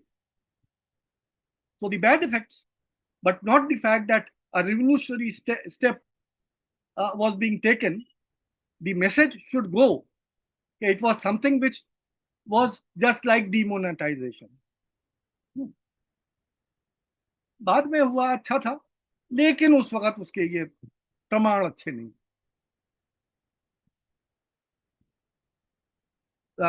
See another gem. यार आदित्य जब ज्यादा time होने लगे जो stop में, है ना. Another quotation I'll read from the textbook. Sultans and their court elite lived in luxurious palaces, enjoying elaborate clothing, jeweled ornaments, and fine food. As if Guptas were not doing that. As if the earlier rulers were not leading lavish lives. It was the sultans who were doing it for the first time.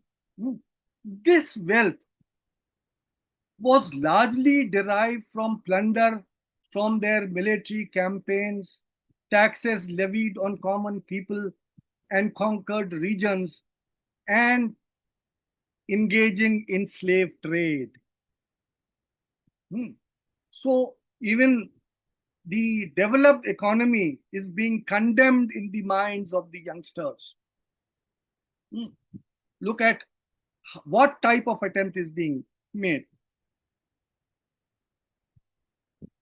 Plunder, another gem from this textbook, in turn affected trade networks and agricultural production. This period also witnessed numerous attacks on sacred and revered images in Buddhist, Jain, and Hindu temples.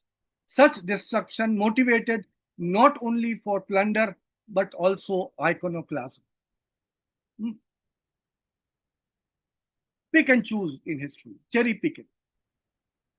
And as Ruchika pointed out, there is an elaborate discussion on the imposition of jizya, not only under the Mughals, but also under the sultans.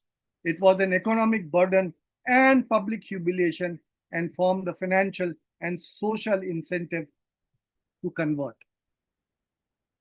Were any conversions taking place? Is there any evidence of any type of conversion which might have taken place due to jizya or otherwise? The question is not taken up nor answered. Because now at this point they are approaching the Mughals, on which Ruchika has elaborated upon. I will just read the introductory paragraph when the Mughals are being introduced. There is a quote from Tammuz. He's quoted as saying that he had two objectives to wage war. Perhaps, I don't know whether this quotation is regarding the Indian campaign or campaigns in general, but the quotation says that Tammuz said that there was a twofold objective to wage wars. One, war on infidels, and second, plunder the wealth of the infidels. तो जब वो introduce किए जा रहे हैं Mughals, तो इससे किए जा रहे हैं कि देखिए काफिरों से लड़ने आए थे और काफिरों की दौलत को चुराने आए थे. This is how the Mughals are being introduced. एक लास्ट चीज जो सल्तनत के सेक्शन में मैं कहना चाहूंगा, there is a section on Vijayanagaram power.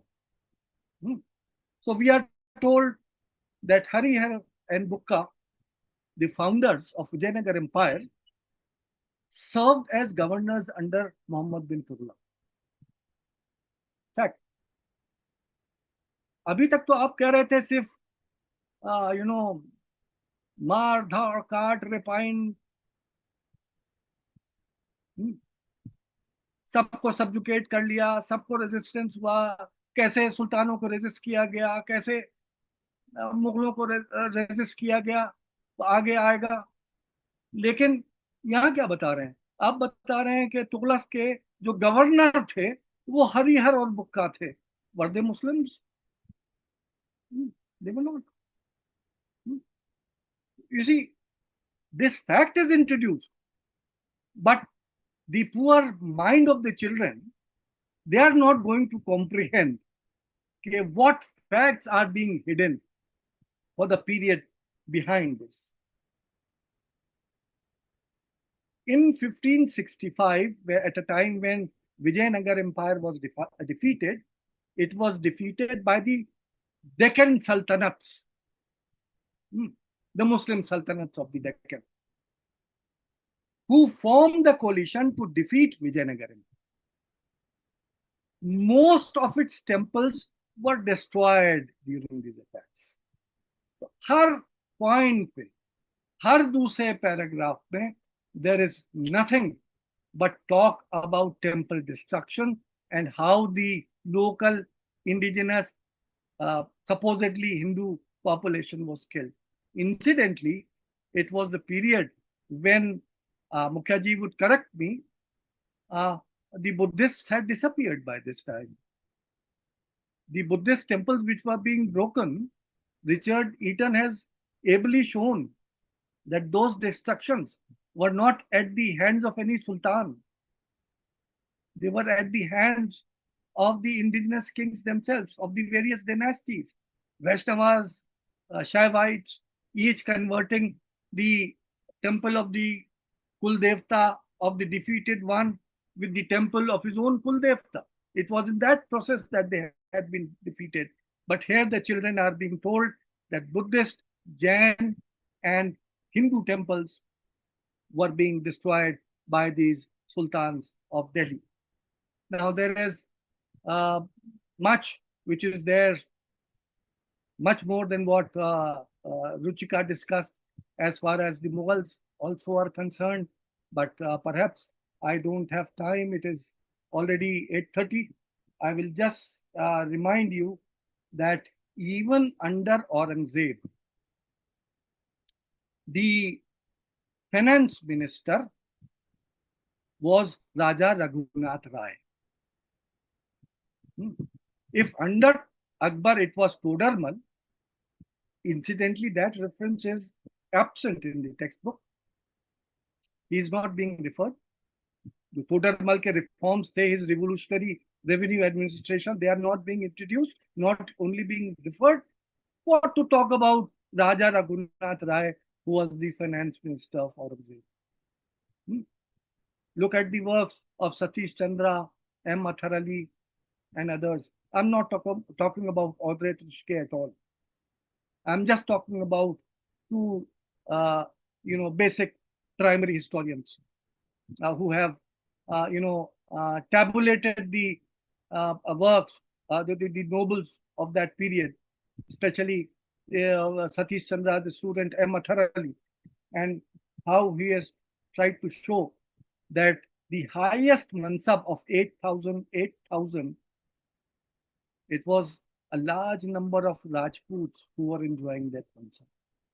If under Akbar, there were two, nobles enjoying the rank of 8,000, under Aurangzeb, there were at least 6 or 7 who were Rajputs. I'm not mentioning the non-Rajput Muslim mansabdars holding that type of a rank.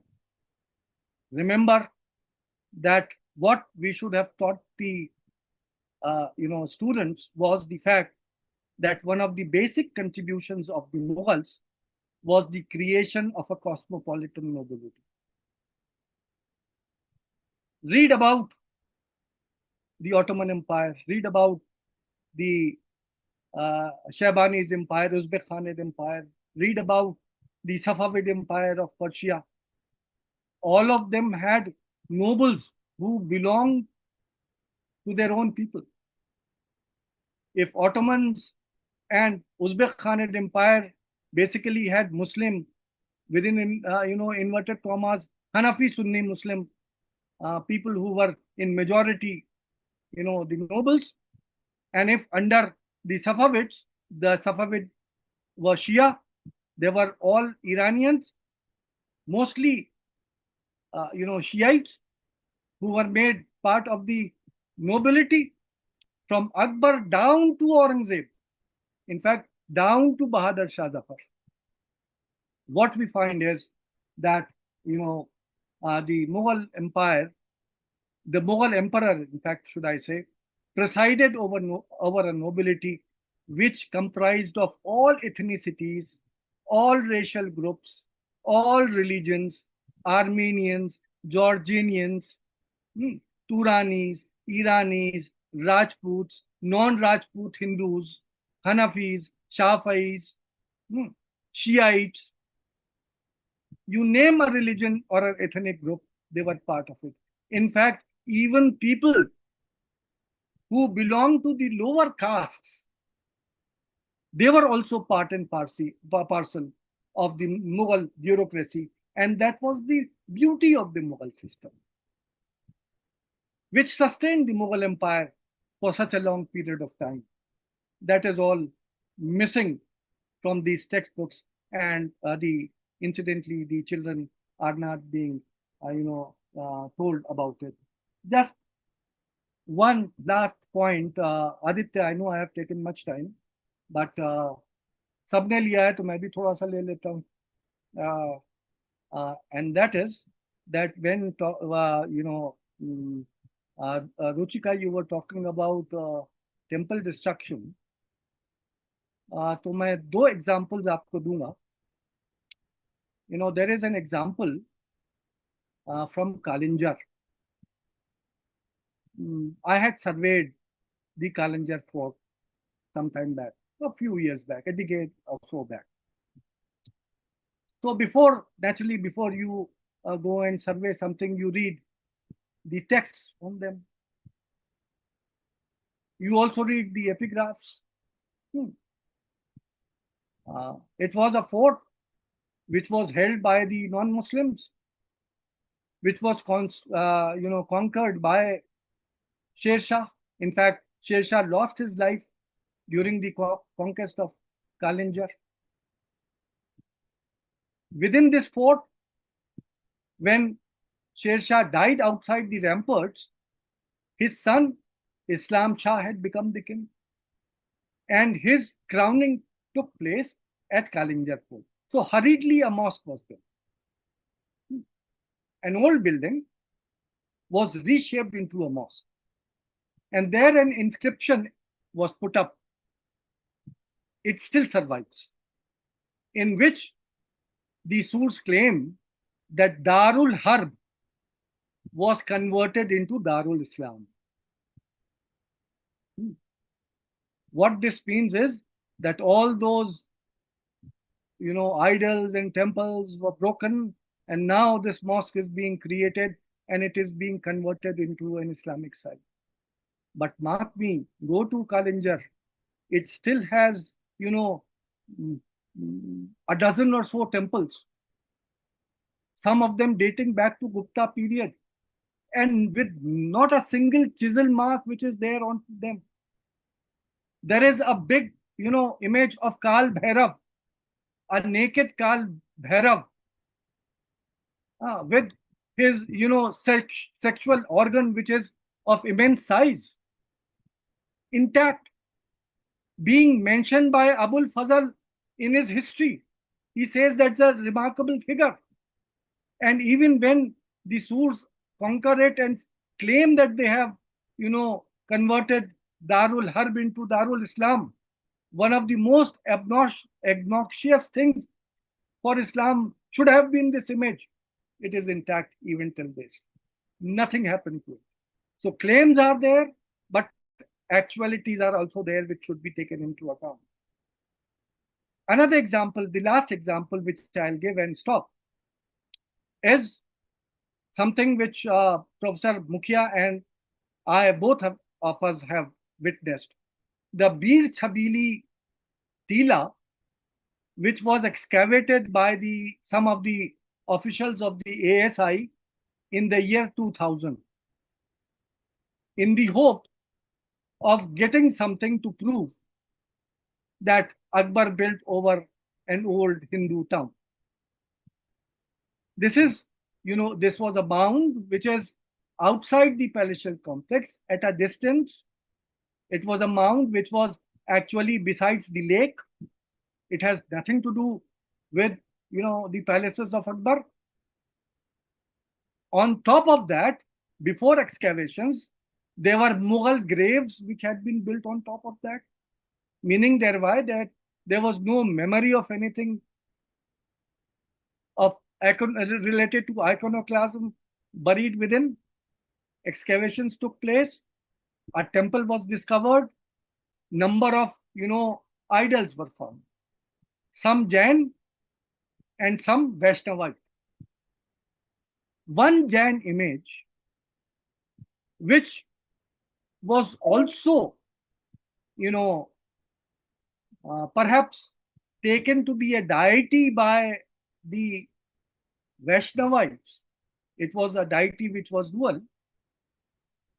It was broken, but buried in a sitting posture, upright posture.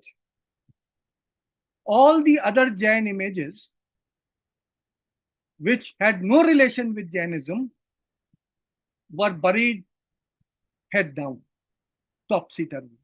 All just rumbled together, except this one particular, idol, which was there, in a sitting position, as if ke bada gracefully usko karke aur. And on top of that, a second temple was built. The excavators did not tell us about it. They did not say that there was a Jain temple which was broken, whose idols were broken and buried, with one particular idol which was associated with some Hindu god, thus revered, was also broken but buried in a very, sanctified way. All those idols are now in the ASI museum at Agra. Meaning thereby, and then the newspapers kept on claiming for months. Mukhia ji had to write on that, and then I had to go and then carry out an exploration and give a report to the Indian History Congress. The allegation was that it was Mughalon ne tod diya tha. It was the Akbar who had actually got it. That was how the news was being circulated. जो काम उस period के communal newspapers और communal officials ने किया था, what I am trying to end with by saying that वही काम कुछ rogue elements ने जो पहले 2000 वगैरह में किया था, now the same work is being done by the officials of this present day government, and that is what we should be aware of. Thank you very much.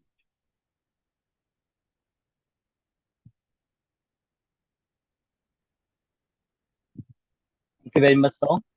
Now the floor is open for questions, comments, and suggestions. So please be short because we have very less time left.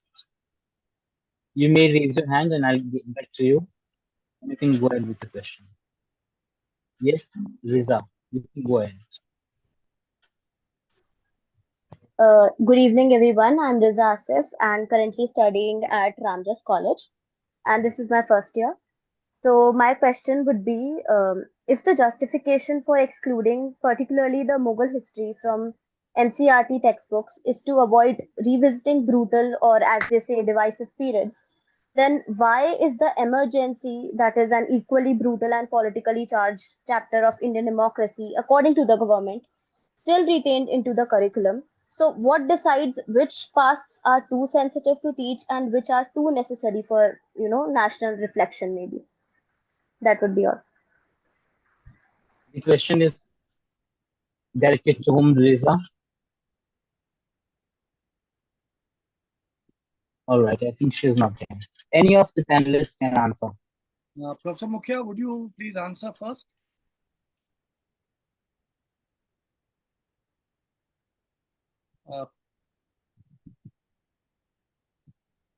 Professor Mukhia, you're on mute.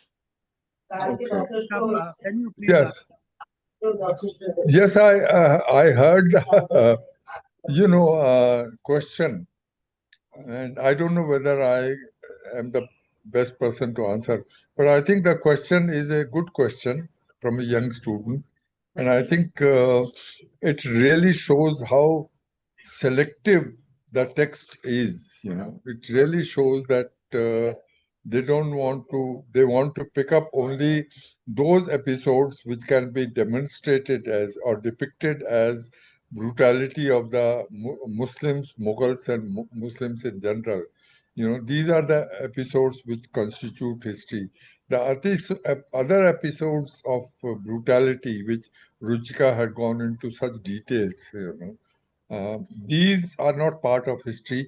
These are not the part of history that we would like our children to know. See, so the selectiveness of their choice is evident. I had earlier mentioned that when I was speaking, that this exercise, selective exercise, had precisely been done by Eliot and Dawson in the 1850s. They had precisely selected those excerpts from the Persian language sources of medieval Indian history, which depicted tensions, or rather oppression of the brutality of the Muslim rulers, but did not left out those, omitted those texts, those parts of the passages which showed great harmony and cooperation and so on and so forth. So what they are doing has already been experimented with more than something like 150 years ago, 170 years ago, with disastrous results, of course. I think one of the results was the partition of India, of this kind of history being taught, you see. And I think again and again commentators have pointed out that the kind of politics that is being practiced now, and the kind of history that is being used as a backup for this politics has had disastrous consequences earlier, and it may lead to another set of disastrous consequences again, which will be sad, but warning has been sounded. I would just add to what Professor Mukhia said. I'm forgetting your name, the person who asked this question. But if you had listened to us, all three of us, I said in my, at the beginning of when I was going to talk, that history has always been used as a tool by the politicians. Nothing new. And this selective use, which Mukhia ji is talking about, or which Ruchika talked about, or which I talked about, is very much a part of it. It suits them. What is the brief? Why they are writing this textbook? What type of students? What type of new citizenship which they want to create? They want to create a group of people who are actually zombies, who believe only in one fact, and that is that there is a clash between Hindus and Muslims. And that is why, all type of examples, even Ashoka was great, there is no doubt. But then there was an Ashoka who did something in Odisha. He was as brutal as anybody could have ever been.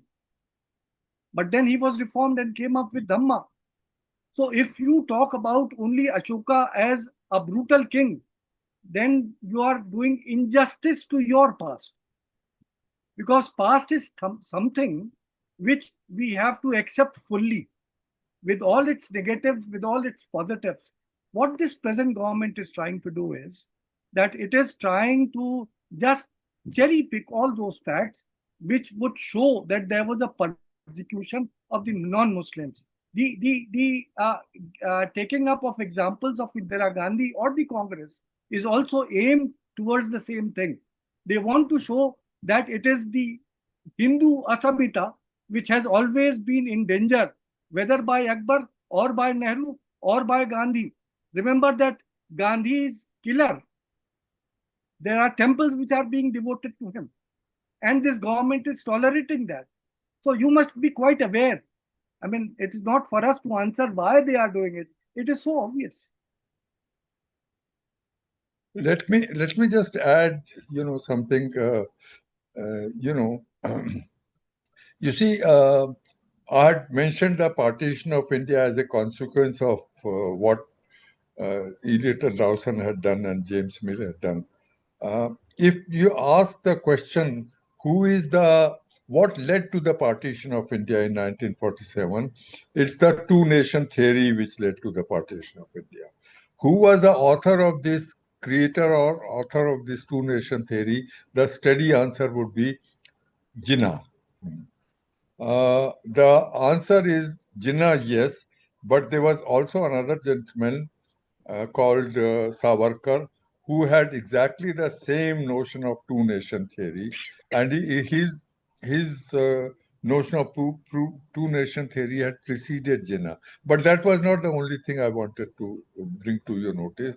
The first gentleman who pronounced this two-nation theory is James Mill. James Mill had said in 1818, these are his words: Hindus and Muslims constitute two nations which are always in conflict with each other. What other statement do you need to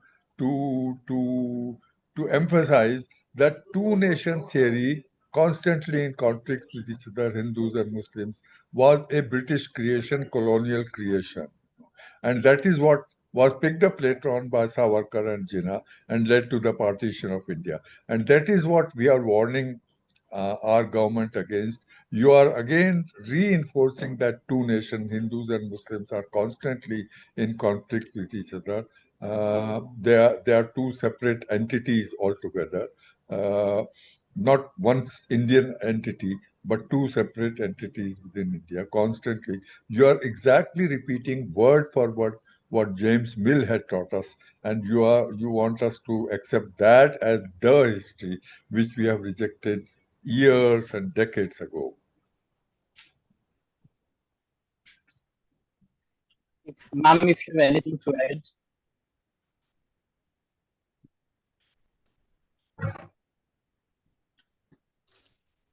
Ma'am, do you have anything to add?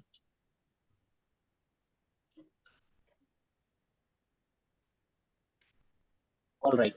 So next is Meg. Please go ahead with the question.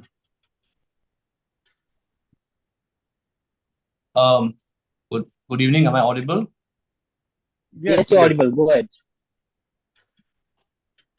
So, good evening to the panel. My name is Meg Chakravarti. I am from Jadavpur University. I've passed my master's in history, and I'm preparing for NET. So, my question is, given the state of the NCERT books that we have seen as of now, how will this impact the future upcoming students who will take history as into their undergraduate courses and masters?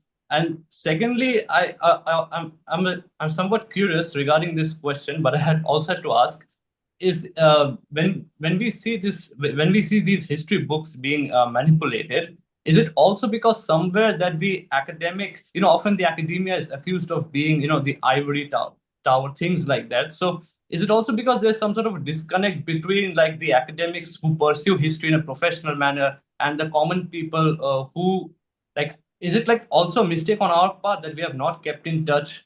Or like, if you could please enlighten us on this issue, it would be great. Thank you. May I start with your permission, Mukhia ji? No, please. Carry on. आपके यूरेडाइट answer के बाद फिर हम लोगों के पास point ही नहीं बचते. See, the thing is, the two questions which you asked, they are actually very, very relevant questions. What would be the impact? I mean, there's a doomsday theory which is being circulated all around, end of history. There are many write-ups which try to say, and there are many actually historians as well who say that the destruction of history is taking place, and what will happen to the future generations. Don't worry. I mean, these are the textbooks which are being introduced only in those schools where the NCERT textbooks are being taught. You also know what this present government is doing, introducing foreign universities and foreign courses.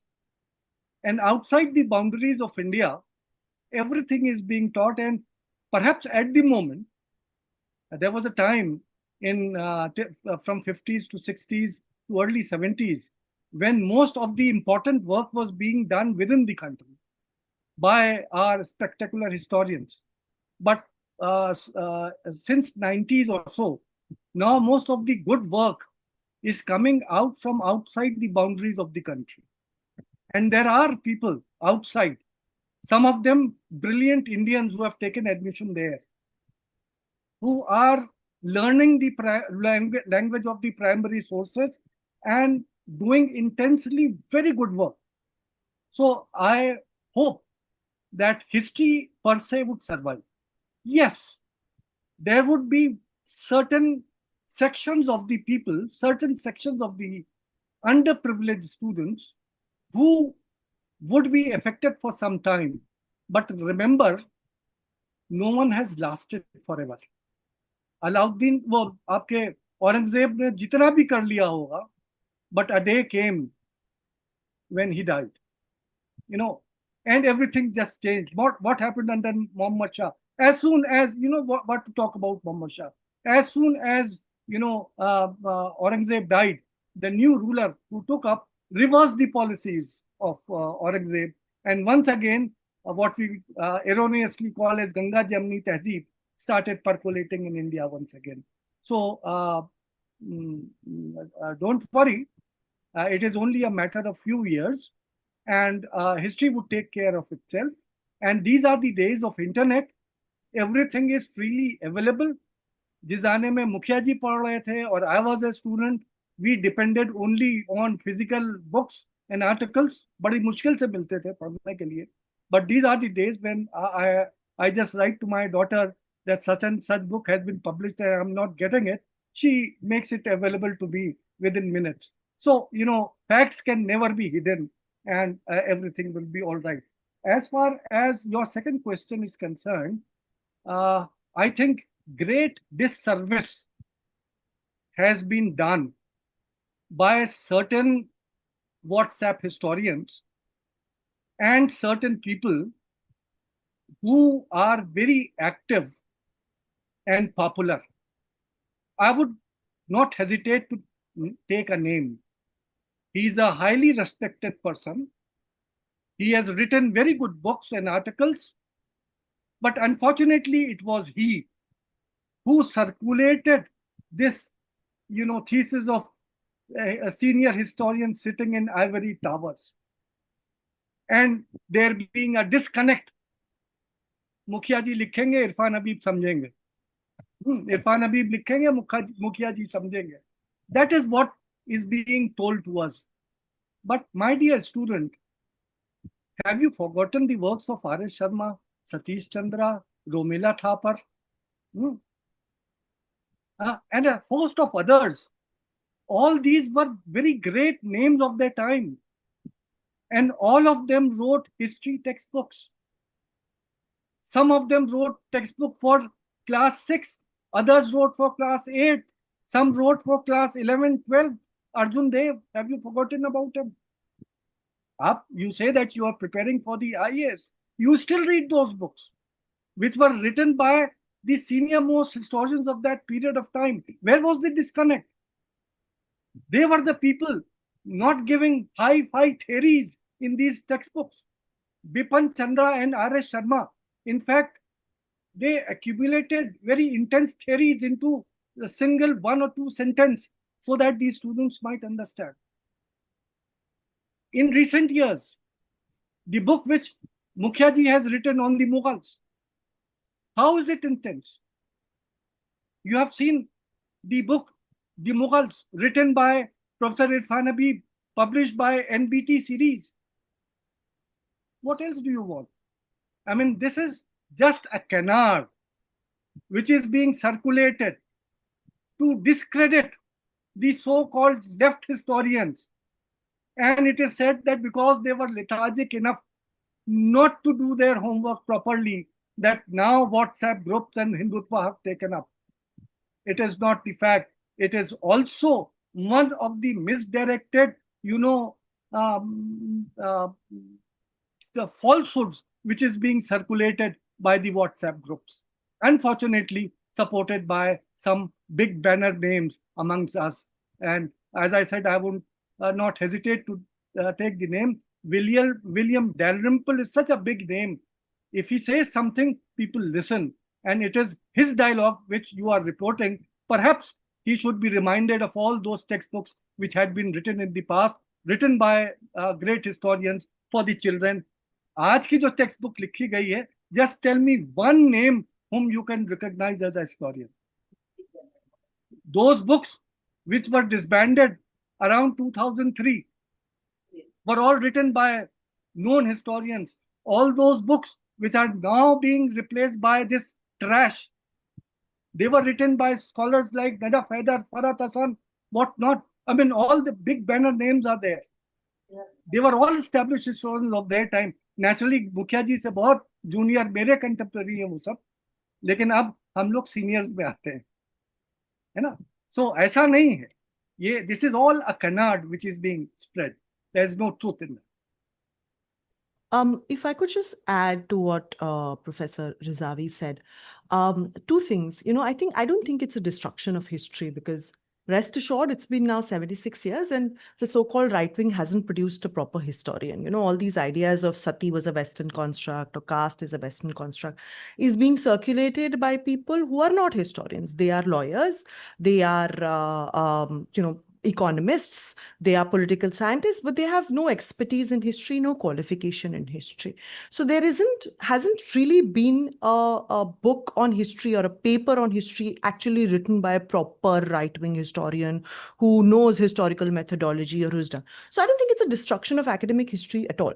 But I also don't think that is their motivation. Their motivation to write books like these is the destruction of the societal fabric, which has for long, supported by a history of syncretism and cosmopolitanism, they want to destroy that. And they want to therefore cherry pick facts from Indian history, which destroys that particular fabric of the society. They want to communalize the masses. They want to tell the masses that, the Muslims are somehow the harbingers of violence, of temple destruction. And that is what they are trying to, sort of circulate in these texts. The question of ivory towerism, I think the biggest disconnect is the language disconnect. So much of academic history till date is in the English language. And a lot of the people today in India will not, say, for example, read Professor Mukhia's paper because, they are engineers. They have never been taught history like that. They would also not be interested in reading Professor Mukhia unless somebody has a keen interest in history. History in our country is also thought of very boring. It's taught in schools also in a very terrible manner. So that is another thing that, I think people need to address. So a lot of people don't develop that keen interest in history. So they will also not be reading a lot of academic historians. So what happens as a result is a lot of these WhatsApp historians try and fill that void. So you have all these Amish Tripathis and all, they write absolutely bad, textbook, bad books, etc., which are popular. And then people read these and they get drunk on this. But also, I think translations of, say, for whatever Professor Mukhia has written, Professor Rezavi has written, Professor Thapar has written, can really change the game. Translations in Hindi, because I think that is a very good way to connect to the people, the language medium. And I think that is something that, historians now should really take up, which is translating all these amazing works of academic history so that it can actually reach the people who will not have access to English academic history, but also will not probably read academic history because they think it's very dense and he's an engineer, why should he read, dense works on academic history? So I think that is the two things that historians need to focus on today, so that it reaches a lot of people. And also this basic knowledge of how history is done. I think a lot of people in this country don't understand that. Again, that can be solved by having, compulsory humanities courses in IITs, IIMs, etc. So that there is a very general basic knowledge of historical methodologies, how sources are very important in history, so that if you read a WhatsApp, forward saying 50,000 temples were destroyed, you have the reflex to ask which source says that. People don't have that because they don't know how history is done, right? So I think that is also very important, and something that needs to be addressed is just to educate people, either through universities and, all these engineering courses, etc., introducing, or just generally the fact that how history is actually done and how you should approach something which is related to India's history, or history in general. So I think that could really help. I think you are quite correct, Ruchika. But just one point which I would like to add here for the students, that when we say that these English works have not been translated, um, some of them have actually been translated. They are available. For example, in till a decade back, Etihaas was the journal in Hindi which was being published by the Indian Council of Historical Research. Or the Aligarh Historian Society was taking out Madhyakalin Bharat. And there are many other works which are available, almost the works of D.N. Jha and others, Sharma ji, they are already available in Hindi. Yes, there is a need for more translations, and there is a need also not only to have these translations in Hindi, but also in other vernacular languages. I agree with you that that would go a long way, but that is under process. That is happening. More should be done in that regard. But sometimes to say कि work मौजूद नहीं है is also sheer ignorance. Thanks, sir. If Harbans, if you have anything to add. Hello. Yes, sir. Yeah, you want me to say? They've already, both of my colleagues have already said quite a lot. I don't think I need to add much to it. So let's go to the next question. Sure, sir. Neha, please go ahead with your question. Hi, good evening. Hi, Professor Rezavi and Professor Mukhia. My question follows from the theoretical sort of groundwork that Professor Mukhia laid when he said that how the British segmented historical time into these three categories of ancient, medieval, and modern. And then he also spoke about how intellectual history is really thriving, and now we have history of ideas and notions.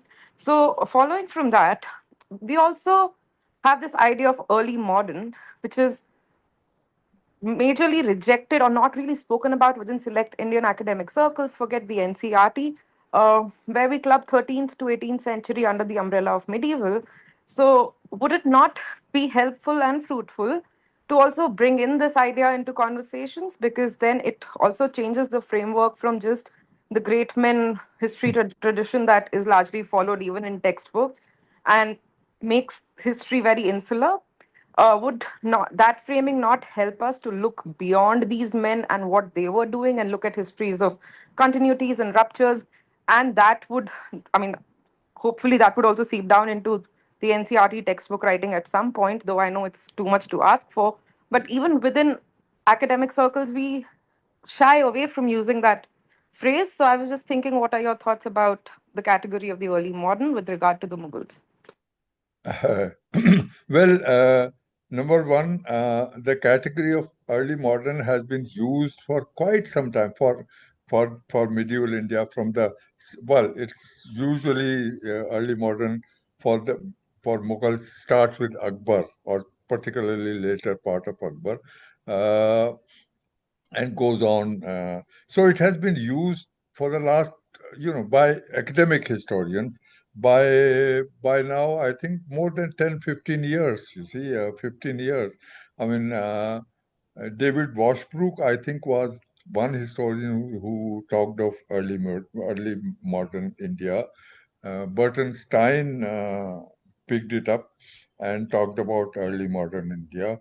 Uh, Recently, 2 years ago or 3 years ago, there was a marvelous book on the theme published by, I forget who published it, but edited by uh, Pratyay Nath of Ashoka University and Meera Bhargav of IP College in Delhi University. This is precisely arguing very strongly for the adoption of early modern India as a term, and laying down why, arguing very strongly, laying down why this category is needed. And they very strongly argued that 16th century is a very special century, not in Indian history but in around the world, and lots of things are happening around the world, which are leading towards the modern period. So it is early modern period, not only in India but also in the major part of the world. So it's a wonderful book that I forget who is the author, but I'm sorry, who is the publisher, but you can check it up on the internet. It has several articles covering different aspects of early modern India. One can pick it up. So it's not as if it has not been used at all. It has been in use not in popular textbooks, popular history textbooks, the kinds of history textbooks that Nadeem Rezavi was mentioning, but certainly certain level of his historical academic history books. It was being used for quite some time, at least 15 years, probably more. That's one.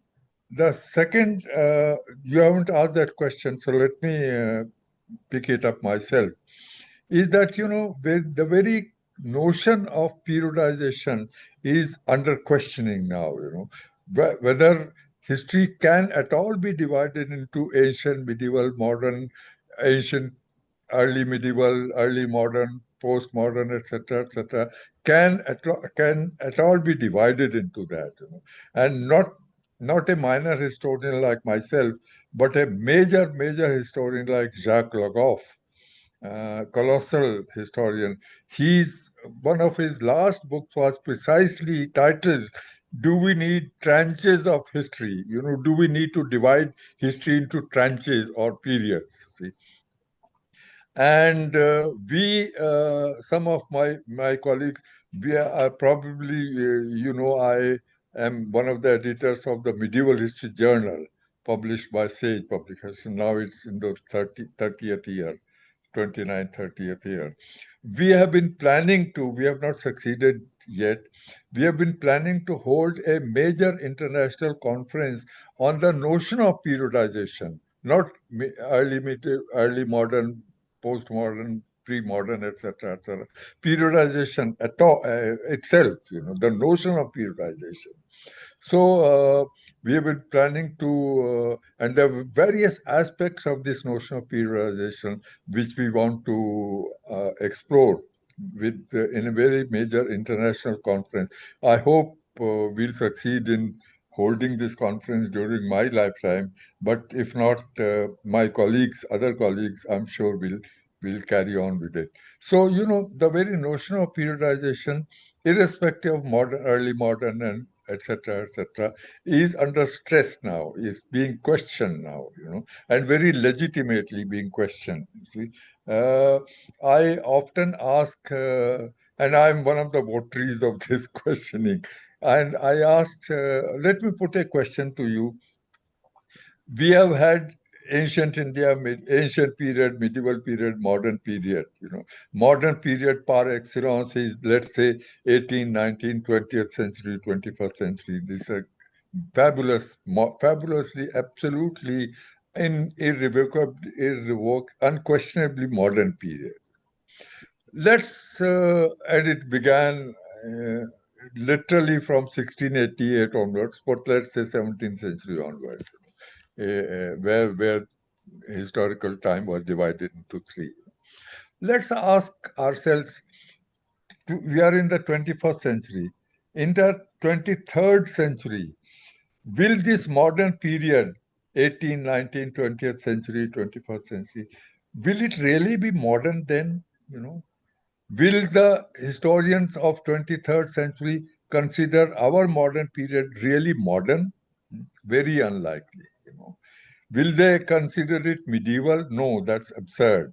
Or ancient, that's absurd.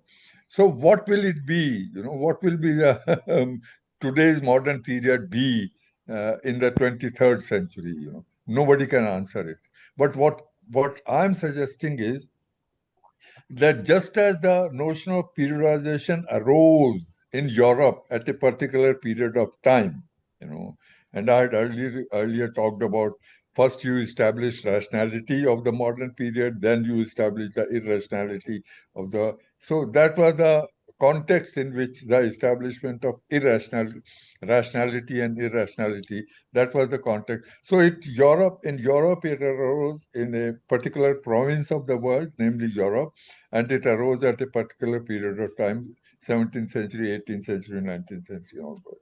So it's an entirely intellectual creation. You see, it's not an objective fact that the medieval period was medieval, or ancient period. We started thinking of it as ancient and medieval and modern, but these are not given facts of history. So these are concepts which have evolved. And all concepts change over time. And I'm sure by the 23rd century, the very notion of modern and medieval will have given rise to some other mode of historical periodization. What it will be, nobody can tell, But there are bound to be some other mode of historical periodization, which we can't guess now, anticipate now. But the very notion of periodization would have given way to some other mode of analysis of history than this ancient, medieval, and modern. Thank you for letting me speak for so long. Thank you, sir. If any other panelists can add. Yes, I will, because Mukhia ji has said everything. So it's very hard to add anything more to that, except that Neha ji, thank you for asking these two questions.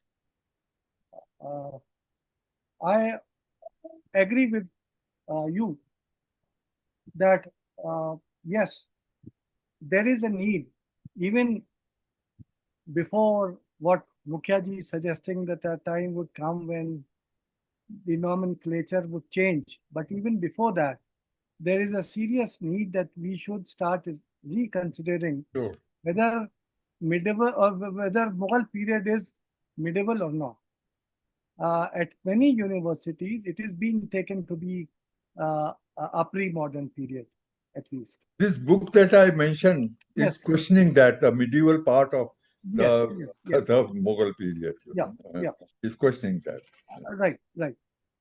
You see, even when you start reading the traditional historians of medieval India, where you least expect it, this notion of questioning whether the Mughal period is medieval or not is very much present. If you read between the lines, the writings of M. Athar Ali, when he is writing about the Mughal Empire, he is writing about the modern bureaucracy which is taking shape under it. I mean, he is actually coming up with the idea that the Mughal period was quite different and should be actually taken as a, there is one article by him which is on state formation under the Mughals. in this article, he has actually come out tentatively with this idea that Mughals was much more than what Sultanate and others had been. Now, as far as your wishing that there are other aspects of history, other uh, things which should be added and taken up and researched upon, I think that was started by Mukhiaji himself. It's being added, lots of other aspects are being added. Lots of other aspects, but Mukhiaji has also started by contributing to new history, and his work on that with French historians has been quite path-breaking. From 2000 onwards, the People's History of India series, which is being published by Aligarh Historian Society, some of the publications followed by People's History Journal, they are all in that direction. And if you go and start seeing them, you would find that many aspects which were not being discussed before are now being taken up, and the progress, I think, will keep on taking place. Thanks, sir. Now, this question will be the last question of the session.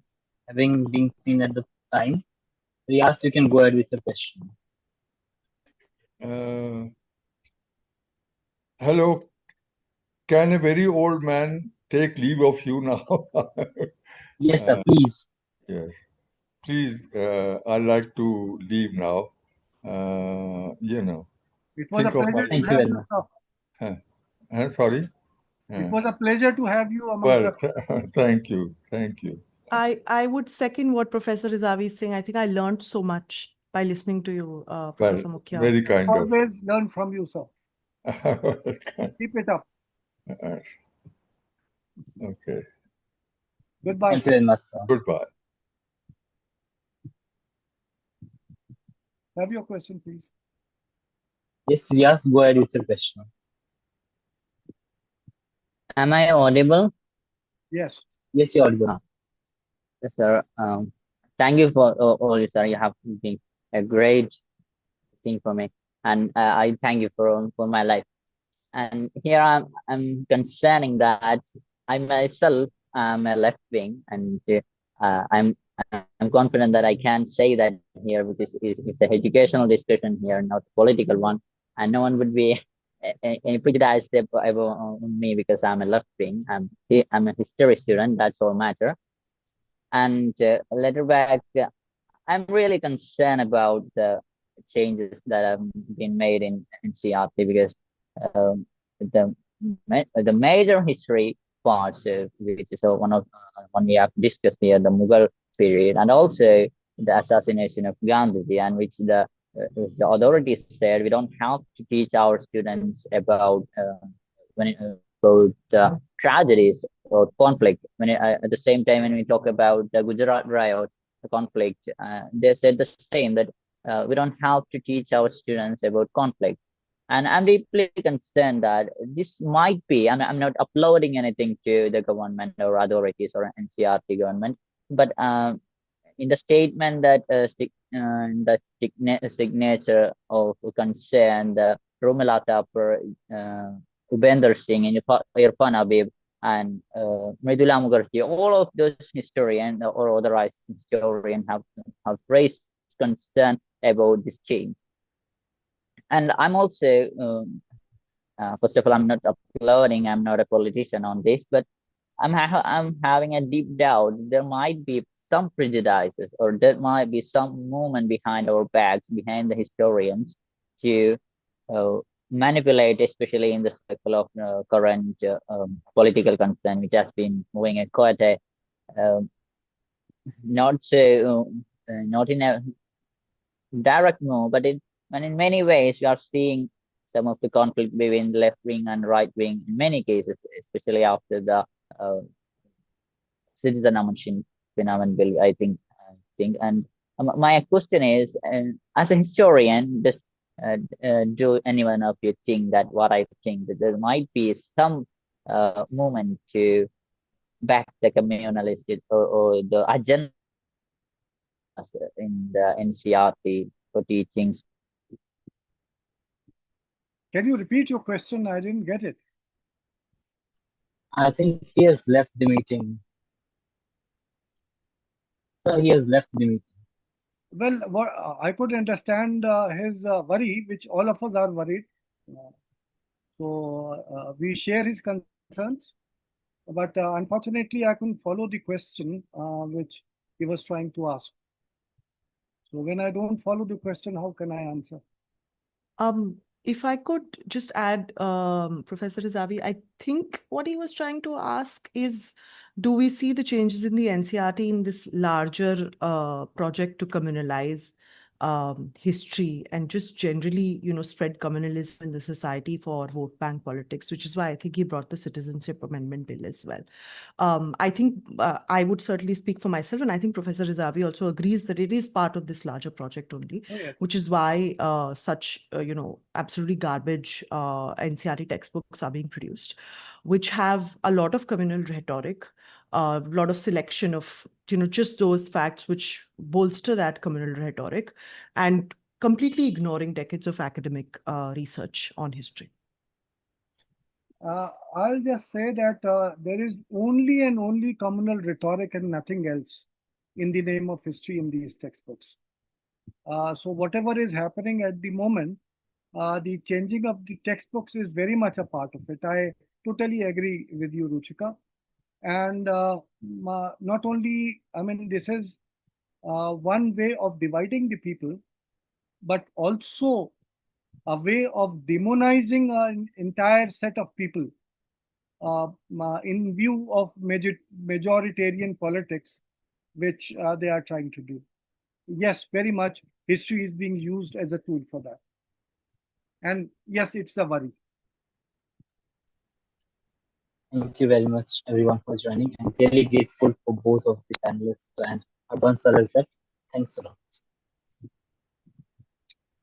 Thank you very much for giving us a chance. And, thank you, Aditya. Ruchika, thank you. Thank you, Professor Rezavi. Always a treat to listen to you and learn so much. And to everybody who stayed for such a long time and listened to us and asked questions, thank you to the audience as well. Okay. Thank you.